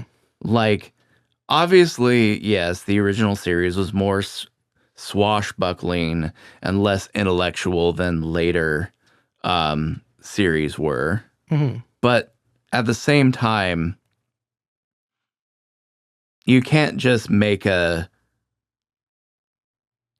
fun action adventure sci-fi romp and call it Star Trek. You know, that like Star Trek is something, and it has there's enough complexity in the universe where there's still content to mine from that universe. Like you don't have to just completely remake it into something different and then slap the Star Trek label on it. Like some franchises, like trying to remake them, like you almost have to do that because there's not enough depth in the franchise's universe to support additional movies beyond whatever was made previously. But with Star Trek, like, bro, you could do so many things with Star Trek and still have it be Star Trek. Yeah. And they chose to make something that wasn't Star Trek. and it also doesn't help that a lot of the series, like Akiva Goldsteen, who's the main like showrunner of all of the Star Trek right now shows, from what I hear and what I've seen, he's kind of the fault of why these shows are kind of half-assed in a lot of ways. I've seen some portions of episodes that my parents have watched of like, I don't know, New Discovery or whatever those are. There's so many, I can't even tell anymore. But they're okay, but they're just not good. They're not like Next Generation. Like, it's kind of sad. And it's kind of like, I don't know, like, for me, watching Star Trek was cool, but watching Stargate was like the next level. Like, this is like it's kind of like Next Generation and Stargate were kind of like next to each other in the same period of time, and they were both delivering what the sci-fi nerds wanted. Both interesting, coherent, also contained episodes of good sci-fi science fiction storytelling. And you also have examples of like Amazon's Expanse show, which is also lauded for the same thing. But the newer stuff kind of doesn't have that same magic, that same kind of desire of the unknown, versus kind of like this is just an action adventure. You're not alone, David. I think, you're a Red Letter Media fan, so I think they echo the same thing from what I've seen, as well as Robert Meyer Burnett, who's like a huge Trekkie. And his pitch is bringing Christopher McQuarrie to direct a couple like scripts that have been floating around for Star Trek. And yeah, you could do action adventure, but also have it be intellectual. Like the J.J. Abrams ones aren't super intellectual. Like, not really. It's not in the same level as like Next Generation or even the originals. Like, where's the diplomacy meetings? that we see in like Next Generation with the Klingons and the whole Borg kind of aspect. Like bring some of that stuff in next time you cycle through reboots. Yeah. The funny thing is too, the original series wasn't all that intellectual. Like it was much more action adventure-y, kind of swashbuckling. But like there was things that made you think. Mm-hmm. It wasn't super highbrow intellectual like Next Generation was, but there were things in there that made you think. Like the J.J. Abrams Star Trek movies, they don't have that. The first one really does echo some of the original feeling of the original show, but that's about it. I would say it kind of does its own J.J. Abrams adventure. We got to keep going, blah, blah, blah, blah, blah. And we talk really fast. So, we're kind of smart because we talk really fast, Yeah. So it's like, but again, the performances in those shows are just, at least in the new reboots. Beyond's great. Like that's a great action adventure film. And same thing with the first one. Into Darkness is kind of whatever. But man, that first one, it's I don't really have a complaint with it. It's just a fun film. But when is Star Trek going to bring back, I don't know, the diplomacy? Bring back the magic. Can bring back the magic. Because like post J.J. Abrams, they basically kind of like doubled down on, I guess, what they thought would sell. Instead of trying to do something interesting with it. So now it's like you have Picard Returns, and it's like, clearly the fanboys are like, oh my God. But it's like, from what I can see, it's not good. No, unfortunately. So, but you know what is good, David? What? Well, it's good and a bad. So let me give you a good and a bad, which is Disney's live action remakes. I'm going to give you a bad example and a good example. So let's get into it. I don't know if you've seen the Beauty and the Beast live action remake, but I would say it's one of the more worst of the reboot remakes that I've seen personally. You got to be clear, the only which live action remake I've seen is actually The Jungle Book. Oh, I forgot about that. Yeah, I saw it a long time ago. I don't really remember it, other than I did think that Bill Murray as Baloo was a good choice. Yes. And even Christopher Walken as what's the orangutan's name? Louis? Oh, King Louis. King Louis. That's right. It was Christopher Walken. Christopher Walken. I forgot about that. Yeah. Yeah, I think that's another good example, I would say, of live action remake. It's just kind of, I don't know. They're all kind of a little forgettable, I think, at times. Yeah, the thing about the Disney live action remakes, more than anything, is when I think of classic Disney films being remade for the modern day, what I absolutely do not want to see is this like uncanny valley CGI crap that we have. Like, it's just terrible. Yeah. And also, like, I've had a lot of issues with, like, kind of like color grading. A lot of them look like washed out and gray, and they don't pop on the screen. Specifically, like, with Beauty and the Beast, which is what I want to bring up. Like, I remember going to the theater with friends and family and watching it, and just being kind of lukewarm at first, and then looking back on it, I just kind of hate it. Like, I'm not hate it, but I think it's one of the worst things I've seen Disney do. And then it kind of deterred me from seeing stuff like The Little Mermaid, which I also heard bad things about, and then Snow White afterward. But yeah, it's not good. And Emma Watson can't sing. Like, she's kind of okay, but then you realize you hear the auto tune. If you hear it closely, it's like, ooh, it's not great. I will say Luke Evans' Gaston is a very bizarre and kind of not a good choice, but he works. He works as Gaston, and Josh Gad is like perfect as LeFou, like that perfect. But he kind of brings too much, I don't know, too much of Josh Gad-isms, I think, to that character. But again, he works fine. In terms of the voice cast, like, they're all great choices, but like, it just doesn't work for me, and I think it's kind of boring. It's just a beat for beat remake of the same thing, and they don't do anything new with it. And it's just kind of, I think it's really hollow. It doesn't really bring any of that Disney magic back. Yeah, the problem is too in the visual department is trying to represent like cartoon animals that are very iconic in their design with some generic ass CGI. Yeah. It's just a lose-lose scenario.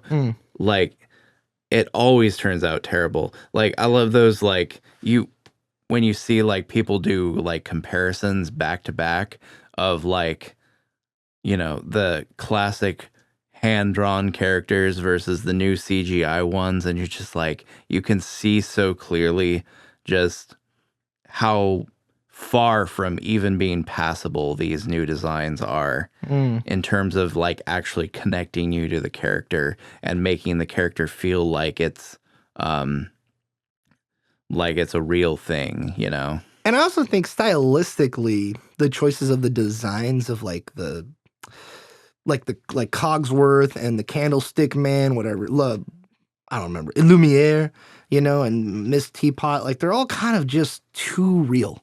They're photorealistic, kind of like what you're saying with the animals, and they're just kind of bizarre. Yeah, it's that uncanny valley effect. It just doesn't work. Our brains have a thing where if something is too close to looking real, our brain starts to zero in on the differences and just makes it look bizarre or wrong or bad to us.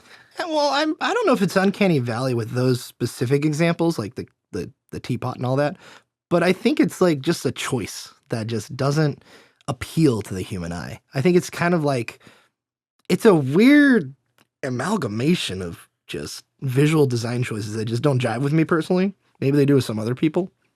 I don't think it jives with anybody, which is why I call it uncanny valley. Like you don't consciously know like, oh, this is bad, this is bad, this is bad. Yeah. Your brain notices all the little things and then gives you a vague impression of, oh, this is terrible. Yeah.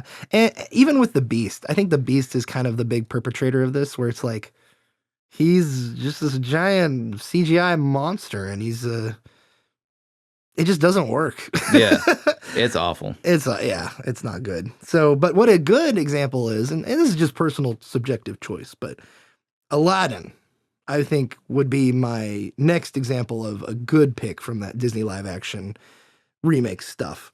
Because you got, and I'm a little biased, obviously, because Guy Ritchie directed this bad boy, which you don't see his distinct visual style in it much, but you see he delivers a very entertaining, fun action-adventure film. But also, the Will Smith thing kind of works in this film. Like, I don't know if you've seen this, but it's not like an amazing... I've seen enough clips. Yeah. I would disagree that it works. I think here's the thing. Like, it's not amazing, but I don't know. I pick up what they're putting down in the live action Aladdin. I think it does a good enough job, and it's also like visually, the colors pop. It's whimsical to like the right degree. And yeah, there's a CGI tiger as her tiger, but like, whatever. It's just, I mean, whatever. I will say, not having seen Aladdin, but I will say, having seen clips of it, that I think this movie works a little bit better as a live action movie because, like, just CGI talking animals are a no-go for doing Disney stories. Yeah. But this doesn't have that. And like you can make I feel like the design of the genie was good enough. Yeah. Like it looks pretty good. It doesn't look like a uncanny valley monstrosity. It looks like a thing you could actually connect with as a character, which is the important thing. And if you don't like Will Smith, you're not going to like him in this because he's Will Smith. He's Will Smith, but blue. And he does his own thing that tries to establish himself. He doesn't really succeed in it because all you see is Robin Williams. Because he's so attached. Robin Williams is so attached to this Aladdin movie. Well, that's the problem with it is, like, for a lot of the things that I've seen, like, they have Will Smith trying to do a beat for beat impression of Robin Williams, but he can't. No, he can't. No. All he can be is Will Smith. Yeah, and that's all he is. Like, especially, I watched the Never Have a Friend Like Me song. Mm-hmm. I watched that sequence, And it's so clear to me. He's like desperately trying to do a beat for beat, total exact copy of Robin Williams, Robin Williams' performance, like in everything. Like he's trying to do all the little references, like get them all right, because that's what Robin Williams does. Is he does impersonations, and he like, especially as the genie, he like weaves all these little impersonations and references to various things into his improv. Like he does it, his style.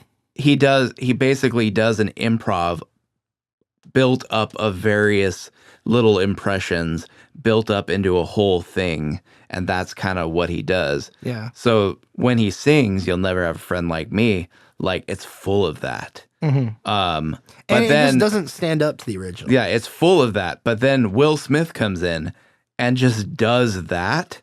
Like he follows the formula laid out by Robin Williams, but it doesn't work because Will Smith can only be Will Smith. Yeah. So like if he had tried to do so if they had just given him like creative freedom to be himself to the fullest, I think it would have worked better than what it did.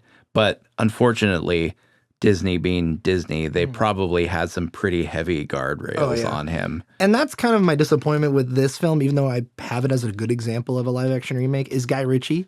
Guy Ritchie is a very distinct style and editing style as well, but he's doing a film for Disney. So obviously he can't just do what he usually does. So he's restricted to what he can do. And that's my biggest fault with this film is maybe not the Will Smith stuff. That doesn't really bother me. I think it's hard to separate it from Robin Williams. Like, it's almost impossible to do that. I think Will Smith does just enough where you're like, if you see it for what it is as the genie, as the character, and not Robin Williams, even though Robin Williams is the genie, let's be real, I think that doesn't bother me as much. However, Guy Ritchie is really held back. And I think that's a kind of a big flaw with this film, because there's so many cool things he can do. And I'm sure if you're a film savant, you can look at what he does with the camera and say, oh yeah, that's a Guy Ritchie film. But honestly, I couldn't see it. Like, there's not much there. It feels like he had a job and he did it to the best of his capability, and did what he could to add his style in there. But it's just not there because it's a Disney film. It's a live action remake. It's filmed by committee. However, I like it. Like, it's one of those that, like you said, it translates better to live action. Again, it's not desaturated to hell like Beauty and the Beast and all the other ones. It's actually a decent film, and I don't know, I really liked this one. It's just, for some reason, man, Beauty and the Beast was just like the one where I was like, this is yeah. Yeah. But yeah, that's what I got here. So, all right. Yeah. Let's see. Going from here. I kind of want to talk about the Naked Gun. Let's do that. Naked Gun. Because we've been talking about a lot of like modern reboots and stuff and how bad they suck. And this one is refreshing to me because it's like, I don't really jive with the prevalence of reboots and remakes in Hollywood, but this was refreshing in that it showed that you could still make a good movie out of it if you've got the right ingredients. So Naked Gun is a classic Leslie Nielsen franchise, one that sort of basically entirely rests on his ability to deliver the most ridiculous lines and do the most ridiculous things with a completely straight face and with a very serious, grave tone that he has to his voice. And so when I heard that they were going to remake this and they were going to cast Liam Neeson in it, I was like, oh my God, this is going to suck so badly. It's like, how? How are you going to Naked Gun? How can you do Naked Gun without Leslie Nielsen? But after having watched this, I'm honestly impressed. Like, Liam Neeson is different. He's not the same. But, like, the idea, just his very deadpan performance that he does, among all the ridiculous things that are happening on screen and all the ridiculous lines that he's saying, like it works really, really well. And I wouldn't say that this is like the greatest comedy ever made by any stretch of the imagination. There's some of the jokes don't quite land. Some of the moments are like, they don't quite live up to what they could have been. But overall, this is like so refreshing because one, it's a reboot that works really, really well and just stands on its own. Like it doesn't need to have any fan service for it to work. And it doesn't need to like fit into people's like, expectations or whatever like the Disney films kind of have to do in order to succeed. Like it just kind of stands on its own. Like you have Liam Neeson does a very good job. Then you have Pamela Anderson. She does a great job as well. And like their on-screen chemistry is really, really good. And it just gives you that kind of like, it gives me the like nostalgic vibe, like the comedies of like the early 2000s, the late 90s, that kind of vibe that they had. It gives me that kind of vibe. It like brings it back, but not in kind of like a hollow way. And kind of like, it's like a loving tribute to a style of comedy that Hollywood hasn't done for a long, long time. So yeah, I was very pleasantly surprised by this movie. Yeah, I wanted to watch it just because the trailer was really funny. And Busta Rhymes was apparently in this movie, which I didn't know about. And I like Paul Walter Hauser, who's like his detective associate or whatever. And the trailers and the posters, David, do you remember seeing the posters for these? Yeah. Like there's one where it's like the main one is him standing with Pamela Anderson and there's hands like all over him and he's fully armed. And then there's the one where it's like this wasn't made by AI and he's holding the gun and he has like 8 fingers holding the gun. Yeah. And just the bits of comedy that they show in the trailer itself were really appealing. And then you go through and you find all the clips from the originals. And it's great. Like the Naked Gun films look like a ball. I just haven't watched them at all. So, yeah. But it's good to hear that this was like a faithful, a good reboot take on this. Yeah, it's not even really like strictly conforming to what like the formula of the old Naked Gun movies. Like, yes, Liam Neeson is doing the deadpan thing, but other than that, like it's kind of its own thing. Yeah, which I find very refreshing. And like all the running gags throughout the movie are just so funny. Like there's a thing with coffee. Like they're always grabbing a cup of coffee from somebody, like even when they already have a cup of coffee. Yeah. And like it gets to the point where like it's just like they're like grabbing a cup of coffee and putting their old cup of coffee on the table beside them, and there's like 15 cups of coffee on the table like already. It's just like the running gag of like him just grabbing a cup of coffee like in pretty much every scene is really great. And then you have him and Pamela Anderson have this little sort of like sort of romance montage thing that they do. And then it turns into like a mini slasher movie like halfway through it, and then abruptly goes back to being a romance montage. Like it's really weird, really bizarre, but I enjoyed it. Yeah, I remember hearing they were doing it. I was super skeptical because I'm just like, wait, what? They're gonna reboot Naked Gun, and then you see that Seth MacFarlane's gonna produce it, and I'm like, okay, this could be kind of cool if they do it right. But those were kind of special from what I hear. So how can they replace that or kind of replicate that magic? But sounds like they kind of succeeded, So it's good to hear. I need to go through and watch them because there's 2 or 3 Naked Guns originally. I believe there's 3. 3, yeah. Man, Leslie Nielsen, dude. And that's funny. You were mentioning to me Liam Neeson and Leslie Nielsen. Liam Neeson's supposed to be his son. Yeah. That's awesome. So, All right. Well, let's see. What's next on the one over here? What do I have written down? Um, let's go to another good example. I don't have much to say about this one, but Twisters. So they had that remake reboot back last year in 2025. Instead of Twister, it was Twisters. And you had your boy Glenn Powell in it. You had Usnavi from In the Heights, and also the guy who was in Hamilton. And you know what? Twisters, that was a good movie. That was a good, fun remake of the original. It's entertaining. It's a disaster movie. You see buildings getting blown away and people running around and screaming their head off.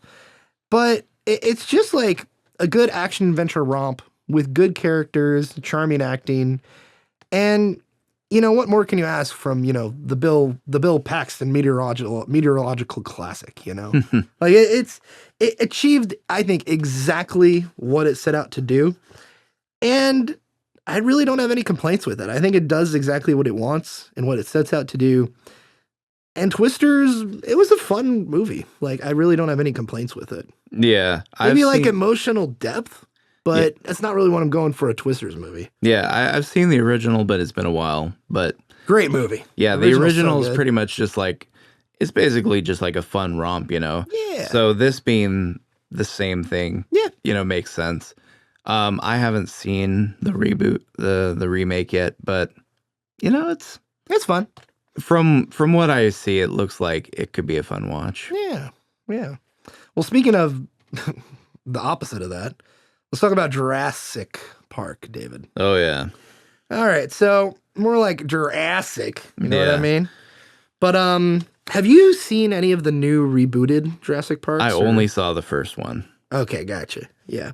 Yeah, this is the one where I'm missing a little bit of stuff. I didn't watch the third Jurassic World film, which was Dominion, because I'll be honest, Jurassic World was like a fine movie. It's like The Force Awakens. It was a remake of the original. Just modern. Whatever. New generation. Cool. Chris Pratt is great in those films from what I've seen. He's great. Like, I've only seen the first one and Fallen Kingdom and then the new Rebirth that came out. And it was actually a funny situation. Speaking of Rebirth, I was in a group chat with some people, and a lady was going to see Rebirth because she's like, oh man, she knew nothing about it. She just thought it was Chris Pratt again. So she went to go see it blindly, and Chris Pratt's not in it, so she left the theater. Like, okay, man. All right. So, but anyway, Jurassic World was cool. It was fine. The trailer for Fallen Kingdom was awesome. I'm like, oh, this looks cool. And then it's just a Monster Mansion movie, Haunted Mansion movie. And it's like horrible. It's terrible acting. Not Ken Levine, but Ted Levine is one of the bad guys. And he's horrible in the movie. He's so bad. And just, they don't know what they're doing. There's Ted Levine, as in the guy who was in Monk. He's bad in that movie? He's really bad. Like, he tries to play a campy hunter, like, but he's horrible. Oh, that's so disappointing. It's so disappointing, man. Because he's such a great actor. He's a great actor, man. Monk. I loved him in, he was good in Monk, but I really loved him in Shutter Island. Oh, dude. Yeah, he was the highlight of that film. He was so good, but I just want to watch that. I just want to watch the Jeep ride scene again now. Oh, dude. Yeah. But like, yeah, he was a disappointment. Chris Pratt brings what he can. And all the acting is like mediocre or whatever. There's nothing to work with in the script. I don't care about anybody in the movie. There's also a weird subplot in Fallen Kingdom with human and dino mixing DNA, and it makes zero sense. It makes no sense at all. And they don't have any payoff with it, from what I know. And then the third one, they're like, oh, let's just bring back the old guard and write some checks. So you got, you know, you got Jeff Goldblum, you got Laura Dern, and you got Sam Neill coming back. But I never watched Dominion because I hated Fallen Kingdom, so I didn't watch it. And then Rebirth. I'm like, okay, we're rebooting it. You got, what's his name, who did the first Godzilla reboot, Gareth Edwards. You have Gareth Edwards coming to direct. He's a pretty decent director. He also did that robot film that I liked a couple years before this. You know what? I like his visual style. I think he could do a good job. Also, you have ScarJo. Okay, whatever. Let's try that. And you got Marshall Ali. There's enough here where I'm going to buy a ticket and go see. Also, it's dinosaurs eating people. Who doesn't love dinosaurs eating people? Sure enough, I go see it. And like you say, David, it was aggressively okay. Aggressively. Like everybody in the theater I went to go see it. Like, we had a huge group. It was like 10 people. And we all walk out of the theater. Like, that was so disappointing. And we just wallowed in our disappointment together. And we went to In-N-Out and we're like, man, that movie was bad. But yeah, aggressively okay is what I would say Rebirth was. So definitely, hopefully they don't revisit this franchise, but it made money, so they might. So. Yeah, that's the thing is some of these franchises I honestly wish would just die. Yeah. Rather than them continually making terrible reboots of them. Yeah, well, even the wording, like after Jurassic World 1 came out, people were like, yo, Chris Pratt is Indiana Jones if they ever reboot it. He'd be a good Indy. And I'm like, yeah, sure. But yeah, he would be. Like, at that time, he would have been. But like, even that, like, I don't even want them to reboot Indiana Jones. Like, just let it die. Let the past die, David. Like Last Jedi was trying to do. Let it die, you know? Yeah. Let's see. The last one I have on my like picks here, and this is all I'll say about the film, and I'll let you, wax poetic, David, because my last one I wrote down was Nosferatu. And all I have to say is, man, is Robert Eggers ate the whole plate, and we're not hungry anymore. Oh, yeah, that movie was so good. Just fantastic. Pure, like the essence of just dark, creepy, gothic horror.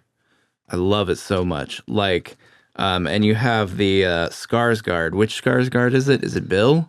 Or is yes. Yeah, it's Bill. Bill Skarsgård as Count Orlok, as the vampire. Oh, so good. Like his creepy Eastern European accent voice that he has. And like the way they do the sound, where just like,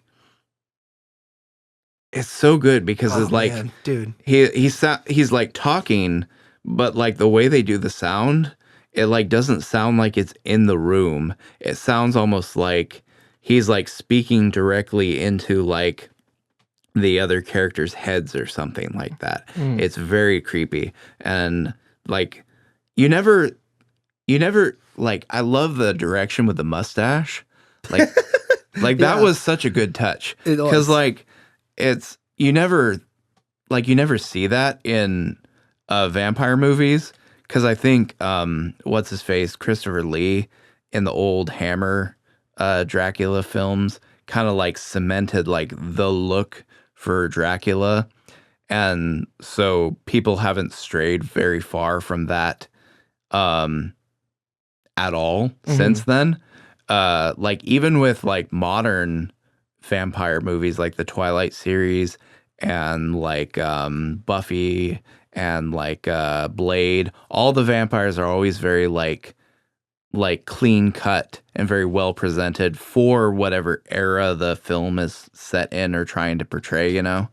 But then like you just have old Bill Skarsgård with his big old giant mustache and like really looking like an Eastern European like noble, like super good.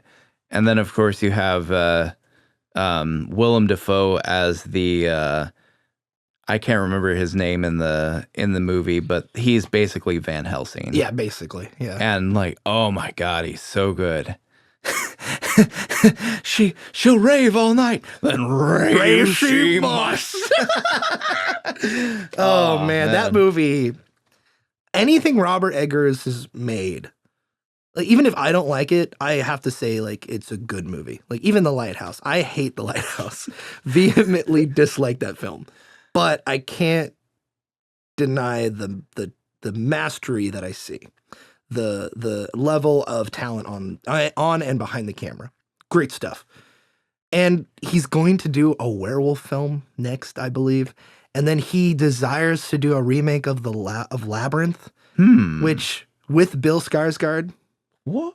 Which I'm like, this could be interesting. Oh yeah. In fact, you brought it up a couple weeks ago when we were watching Labyrinth. You're like, "Well, Robert Eggers is going to do a Labyrinth movie?" And I was like, "Yeah, a while ago." Oh, that's right. Yeah. I honestly, I would love to see that, honestly. Yeah, and let it be dark. But like, how would he do? I mean, that's a kid's film. What would he do with Labyrinth? Like, I don't even know if it's going to happen, but that just sounds interesting. Yeah, that's the only flaw I can see is Labyrinth is very much a children's film, so it's like, is Robert Eggers actually going to do a kid's film? And if he does it, he said in quite a few interviews at this point that he doesn't want to do any modern movies, like movies set during the modern day. He only wants to do like historical set pieces, basically, like Nosferatu and everything he's done before. So like, instead of modern day, would it be like in the 1900s, 1800s? Would it be like in the 50s? Like, well, I don't know. Depends on what he means by modern day, because he wants to go. His main thing was like, I think there was a quote where, and I'm paraphrasing here, but he says he wants to stay in the past. Yeah, well, that's the thing is, so the original movie is set in the 1980s. It is contemporary to when it came out. Like, it's very much set in the 80s. But then, like, the world that the Goblin King inhabits is very much like a old school fantasy realm. No modern day to be found. So I could see. So depending on what Robert Eggers means by wanting to stay in the past, like, I feel like Labyrinth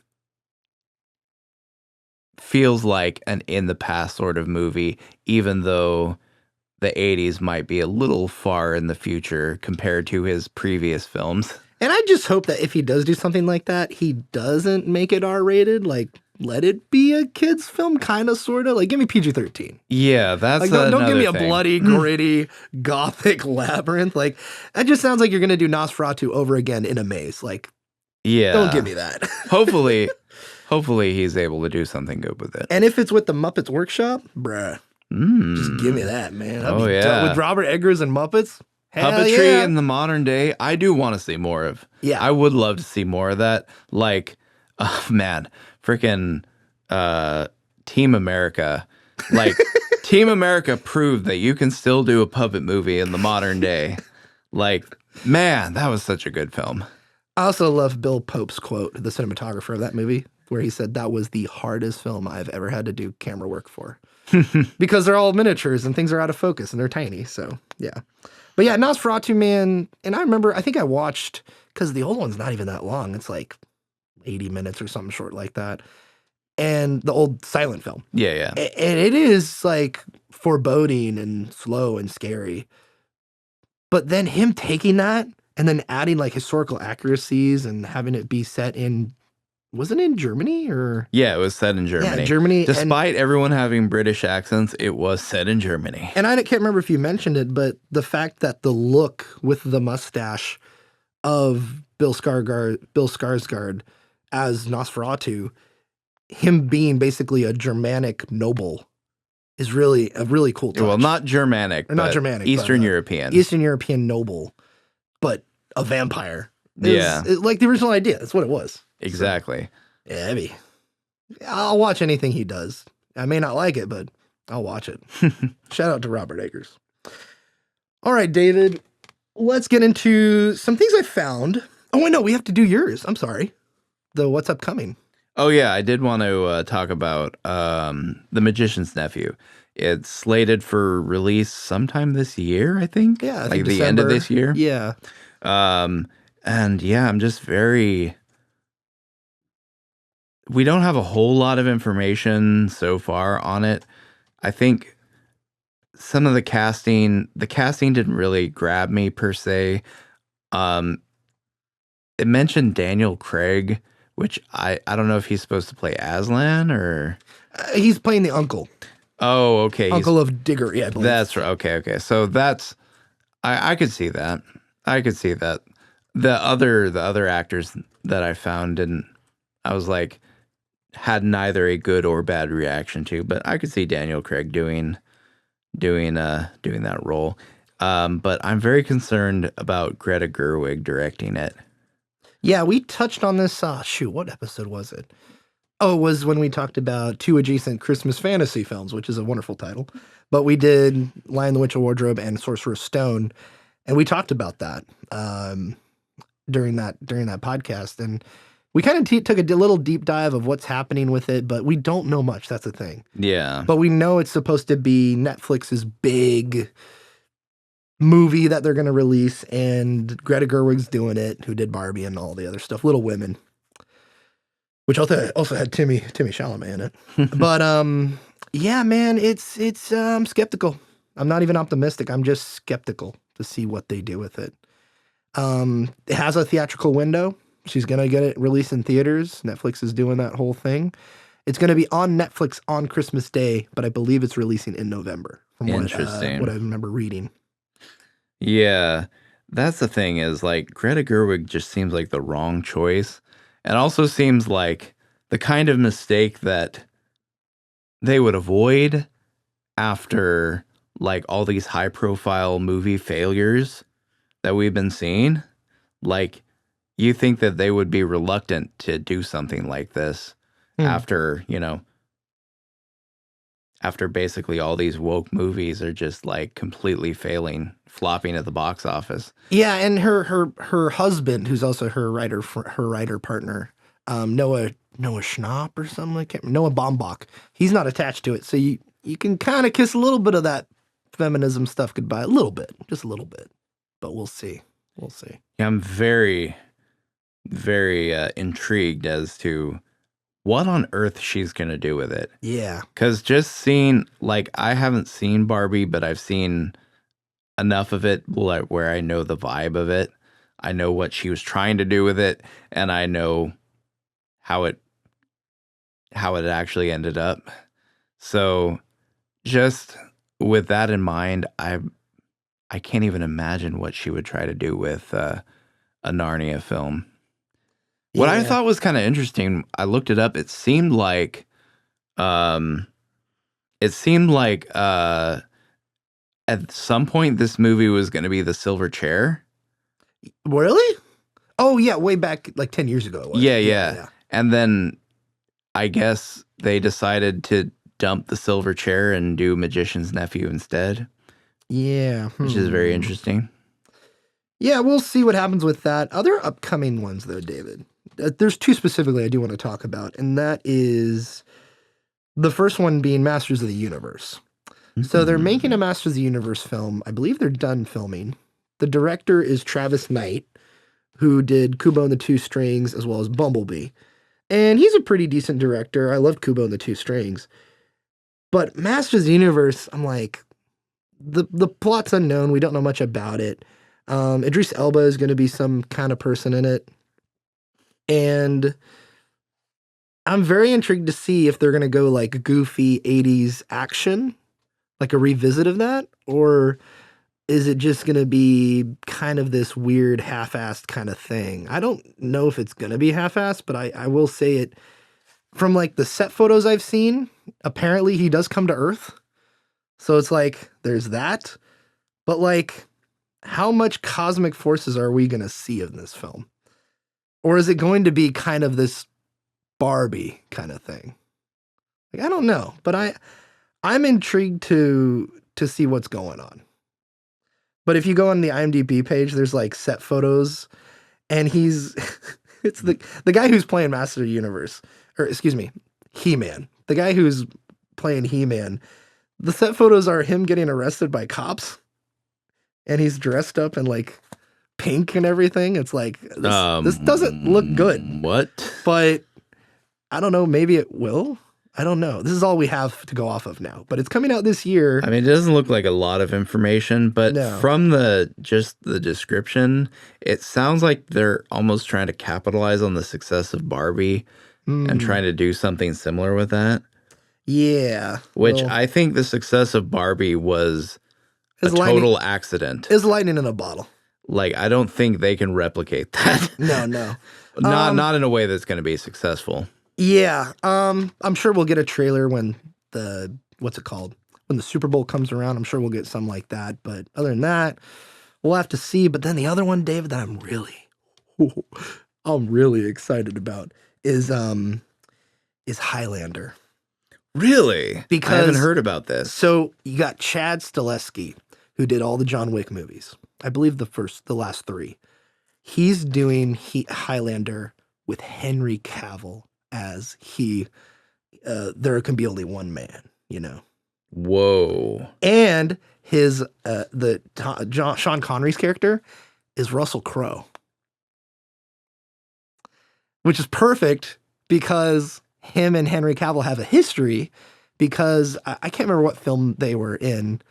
Oh, Henry Cavill was a little boy in Gladiator, I believe. Oh, was he? Something. No, it wasn't that. He was auditioning for something, and Russell Crowe and him became friends because he was a little kid in one movie with him or something like that. Oh, interesting. And then years later, they met again in Man of Steel because Russell Crowe plays Kal-El. Yeah, so like now we have Henry Cavill and Russell Crowe coming back, and Dave Bautista is the Kurgan. Jeremy Irons is also attached to be in this. Dave Bautista is the Kurgan. Oh, that could be really good. Yeah, and Karen Gillian, she's in a bunch of Marvel stuff, but she's going to be in it as Heather. But dude, like, I am so hyped for this movie. Chad Stileski, who did John Wick, doing a swords and sorcery kind of movie. Oh, let me tell you something. I am just hyped for this. Now, they started filming, and then Henry Cavill rolled his ankle or something happened to his calf, so they had to stop production, unfortunately. But it was funny. He put something on Instagram where his whole leg is in a cast. Like, it's all jacked up. But he's, like, sitting there doing weights with his arms. So he's like, I'm not stopping. We're doing this movie. And I'm like, I'm getting pretty hyped for a Highlander movie with Henry Cavill. And apparently the amount of training he's doing is, like, crazy. Because apparently, from what reports are saying, he's supposed to have like a bunch of different fighting styles because that's the character of Highlander, but they're actually going out of their way to train him. Like, here's the one here's the one I was looking at. It's not him lifting weights, but him doing pull-ups with his trainer, but his whole leg's in a cast. Oh, dang. So like they're doing it, man, and I can't wait. I can't wait to see what they do. Yeah, I haven't heard of this, but this honestly could be really good. Yeah. This sounds like it could be really good. I hope they don't mess it up. Yeah, same here. Because I really love the Highlander franchise. It hasn't been good. It hasn't been good, but I have a soft spot in my heart for it. So I really hope that they manage to do an entry in the franchise that's actually like good. Yeah, definitely. It's I think it's very, very promising. So, all right. The last thing I had for you, David, is remakes that I didn't know were remakes, but I want to know what you think. So I just had a whole smorgasbord of them here. I have 5 examples, so let's go through them one by one. The first one that I didn't know was a remake was Gone in 60 Seconds. It was originally a film released in 1974 as an independent action film, written, directed, produced, and starring the same person. And it was this kind of independent film back in the day. 74. Oh, interesting. So Gone in 60 Seconds was a remake. The next one I have listed here is I Am Legend, which I did not know. I know it was based off a book, but apparently there was a film before? Yeah, so it's based on the novel of the same name, I Am Legend. But the first adaptation of I Am Legend was The Last Man on Earth in 1964, starring Vincent Price.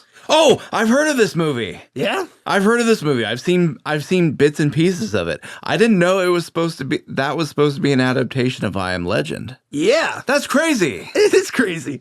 And then it's not as crazy, but they do another remake of the film. Instead of I Am Legend or Last Man on Earth, it's The Omega Man in 1971 with Charlton Heston as the lead.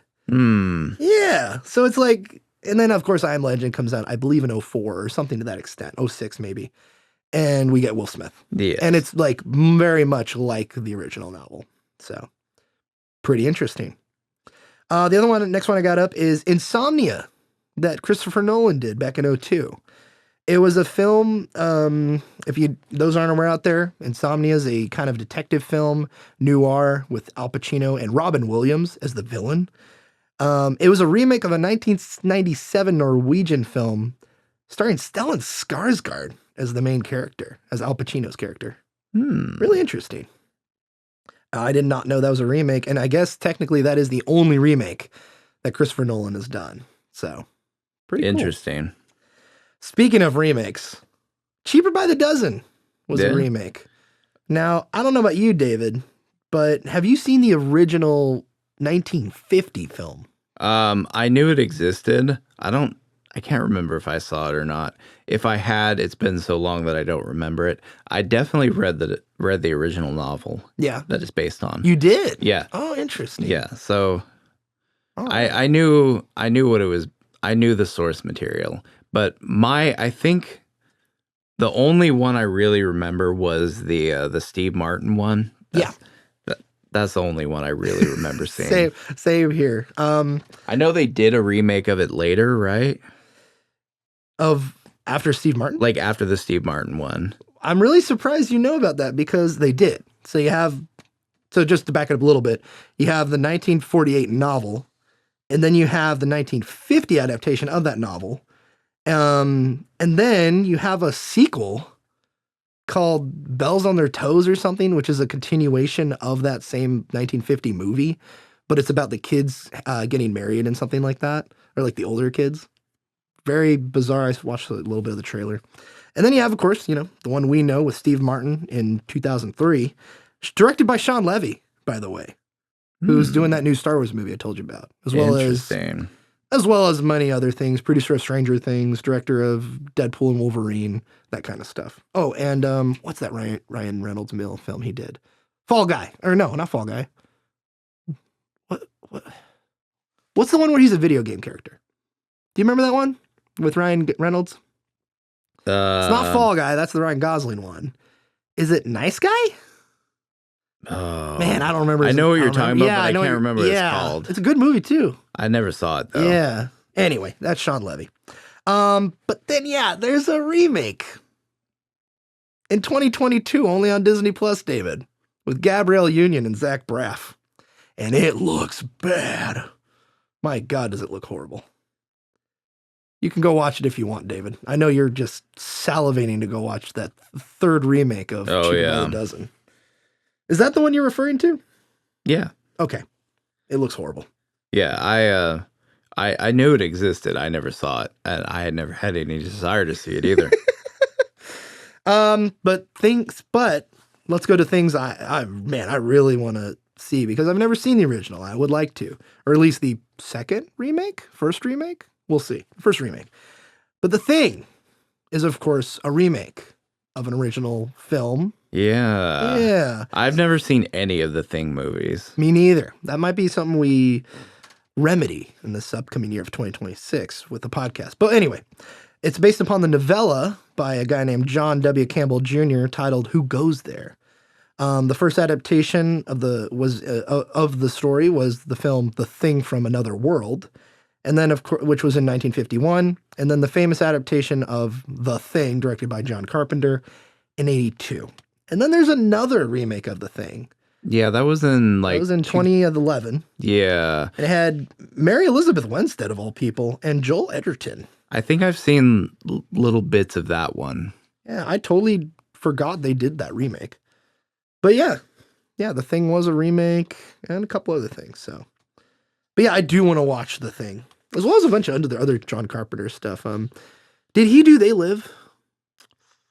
I don't think so. I think somebody else. It wasn't.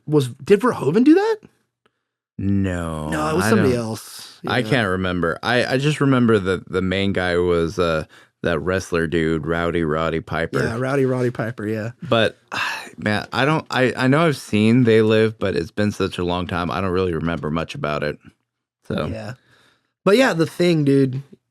I want to watch it. I've never seen it. I should see it by now, but whatever. There's so many things to watch. Indeed, not enough time.